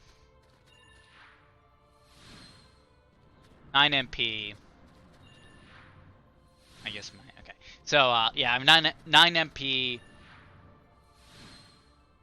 9 MP, 43 strength, 28 defense, and 57 health. So this is where Simba really shines. Like, you saw a little bit of a teaser of him in Neverland, but this is the part of the game where he really shines. Because like I said, Simba is good for clearing large waves out. Well, what does End of the World have a lot of? Large waves of enemies. So 2 ticks at the beginning, like I said, those ticks from Sora's Keyblade, and then a full charge, and then the fight is basically good. So if you get that first 2 off and then the 5, the fight is not hard. You also can possibly get the Defender's Shield from these defenders, but it's like it's a 0.2% drop. It would be nice, but it's not needed. So if you don't get any rare drops from enemies for equipment, you never change Sora and Donald or Donald and Goofy's equipment. So here's the other fight in the portals section. Basically, any portal you did not complete, you have to go in. Oh, you have to complete. So since we didn't complete Olympus Coliseum or Atlantica, you have to go through them. So actually, in like All Worlds or the All Worlds category or the Jimny's Journal category, or any category that does Olympus Coliseum, completes Olympus Coliseum and Atlantica, you actually can just go straight to the best portal in the game, which is 100 Acre Wood. And you get a Mega Elixir, hit the save point for magic, and then dodge roll out and into the Hollow Bastion portal, as I like to call it. So more invisibles, so we're going to gravity them because using gravity on invisibles is very nice. Just trying to clear them out as best I can. Unfortunately, Donald used stop, so that's kind of unfortunate, but I know he's dead, so I just wait by this. Collect an elixir. Like, the final, like, couple of chests, and like, the final world has just pretty much littered with elixirs and mega elixirs, and it has just enough to where that we need for the final fights. We also got the level up, which gives us air combo plus, but it's not needed. And this is Chernobog, and the basic premise of this is make sure you're doing enough hits, but trying to avoid finishing your combos occasionally. Using arrow for the first time in the run, just so we can have that extra defense. And this is the fight. Just trying to do combos. Try not to do finishers as much as we can, because you could kind of see that the finisher animation is kind of long. but you know, it's nice to get most of them, but trying to stay behind the head a little bit, then kind of got blown out back, kind of, but trying to stay away from the, behind the head so we can get right back into the fight and he does not die. And there he is. So now we're trying to race to the bottom, land on that, and move on to the next. So we get Super Glide, which is nice. So Super Glide is just a better glide, but instead of hitting square or circle, we hit square, and it's just a better glide. And so now we're going into Final Rest.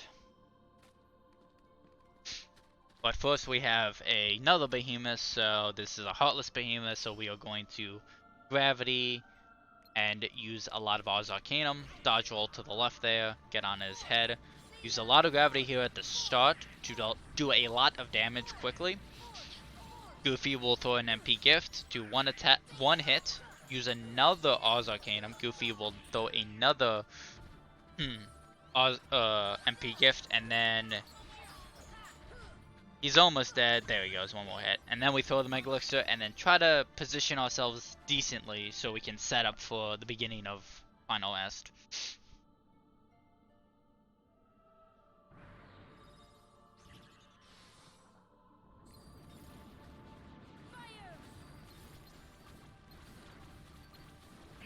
Sometimes the camera likes to do this, but we're almost done. I think there's 2 left. Yep.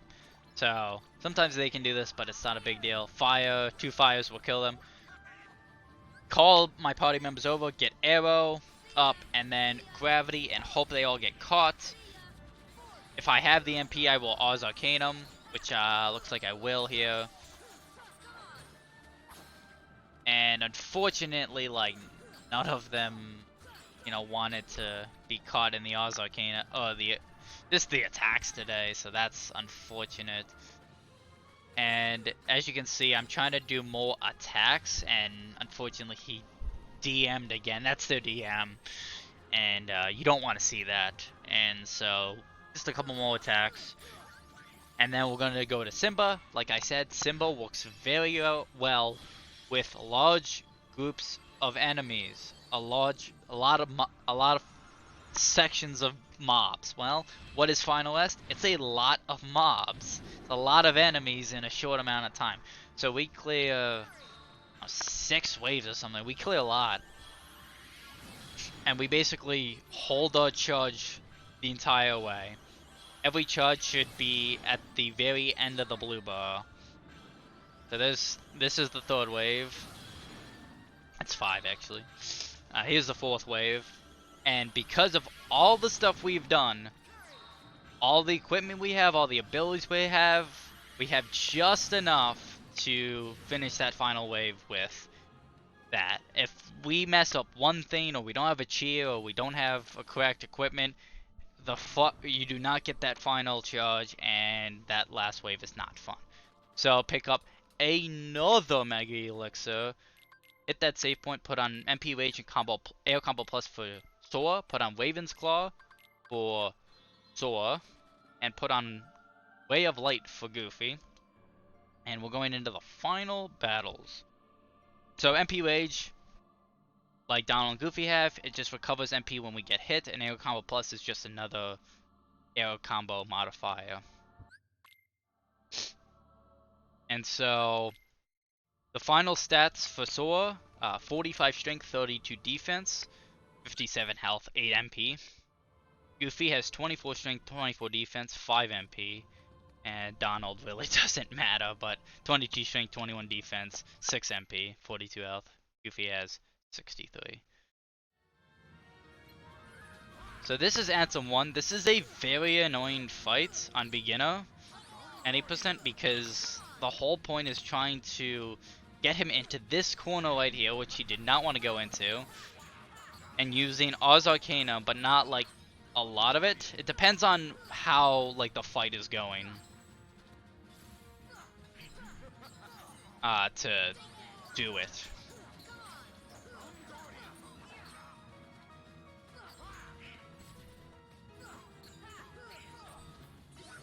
So you can see I'm trying to push him into this corner and use the Oz Arcanum only the first part and not do any more, because I'm trying to keep him in this corner. And if I do any more, there's a potential that he gets away. And the terrain is terrible.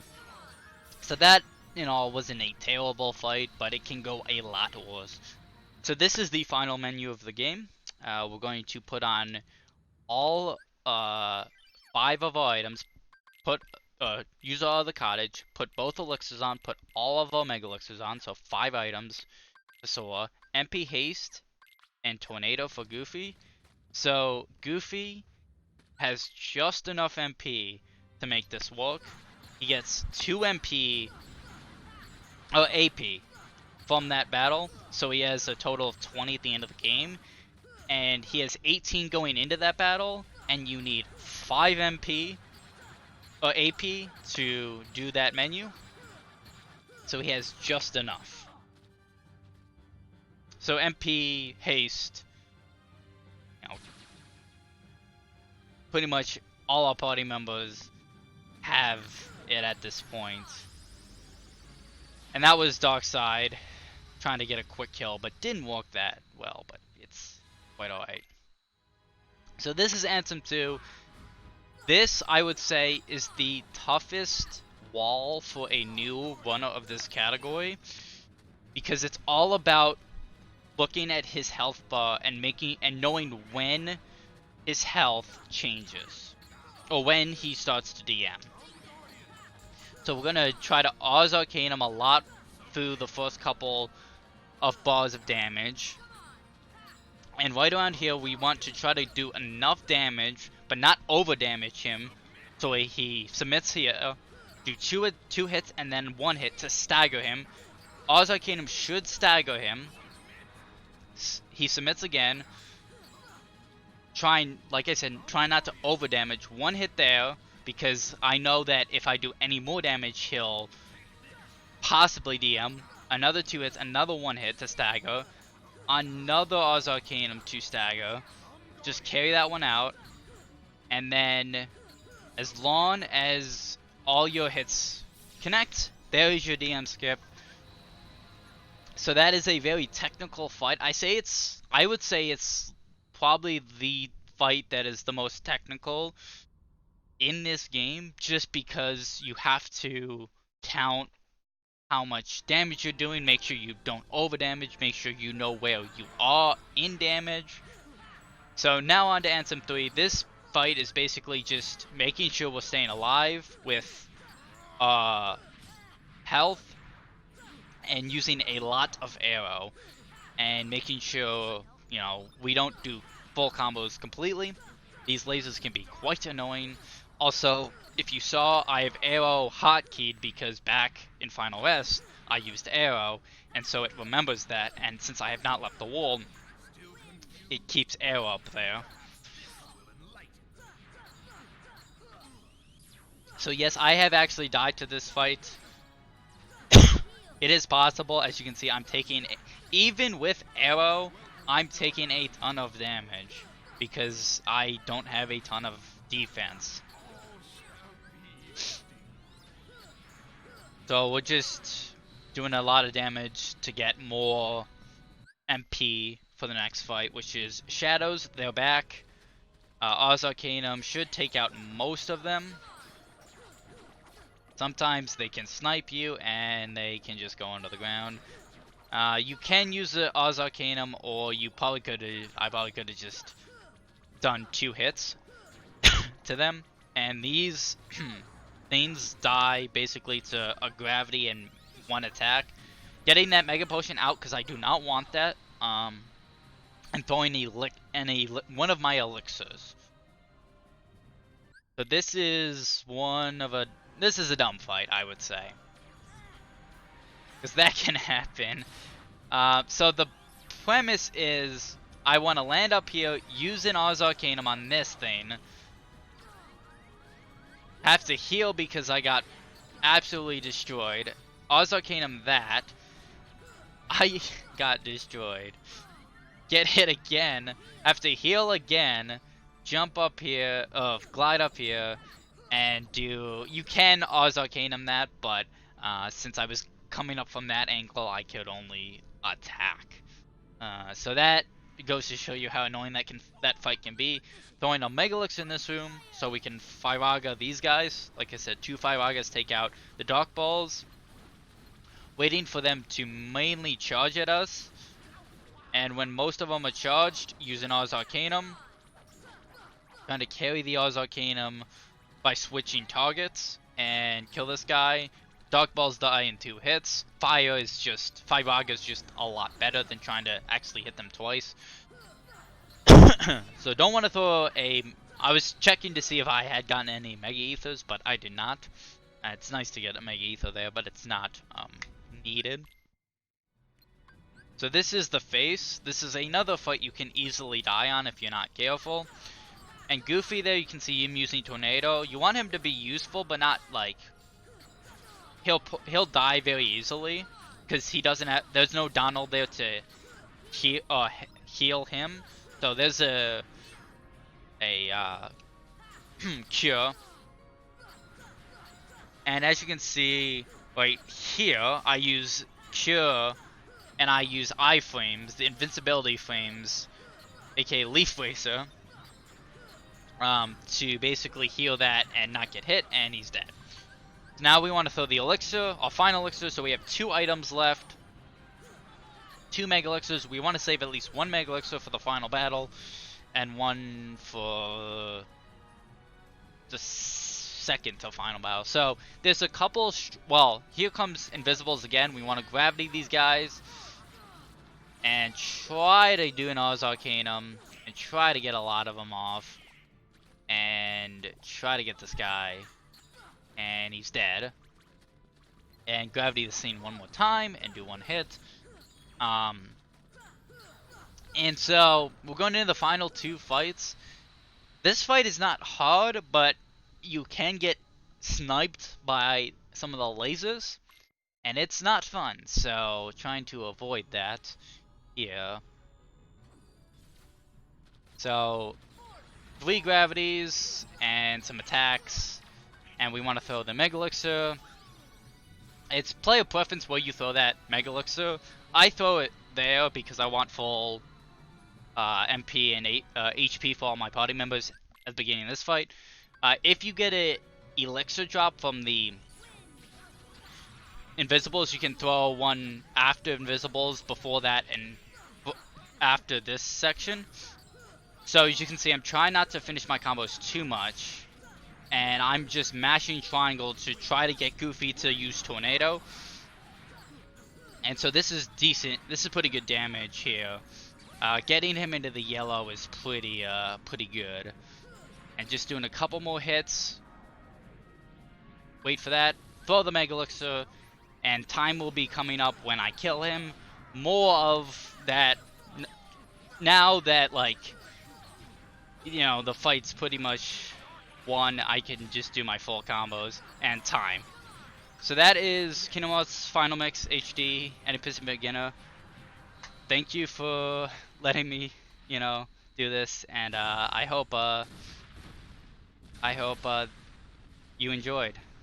Thank you for watching, and hope we get to see this at RPG Limit Break. Thank you.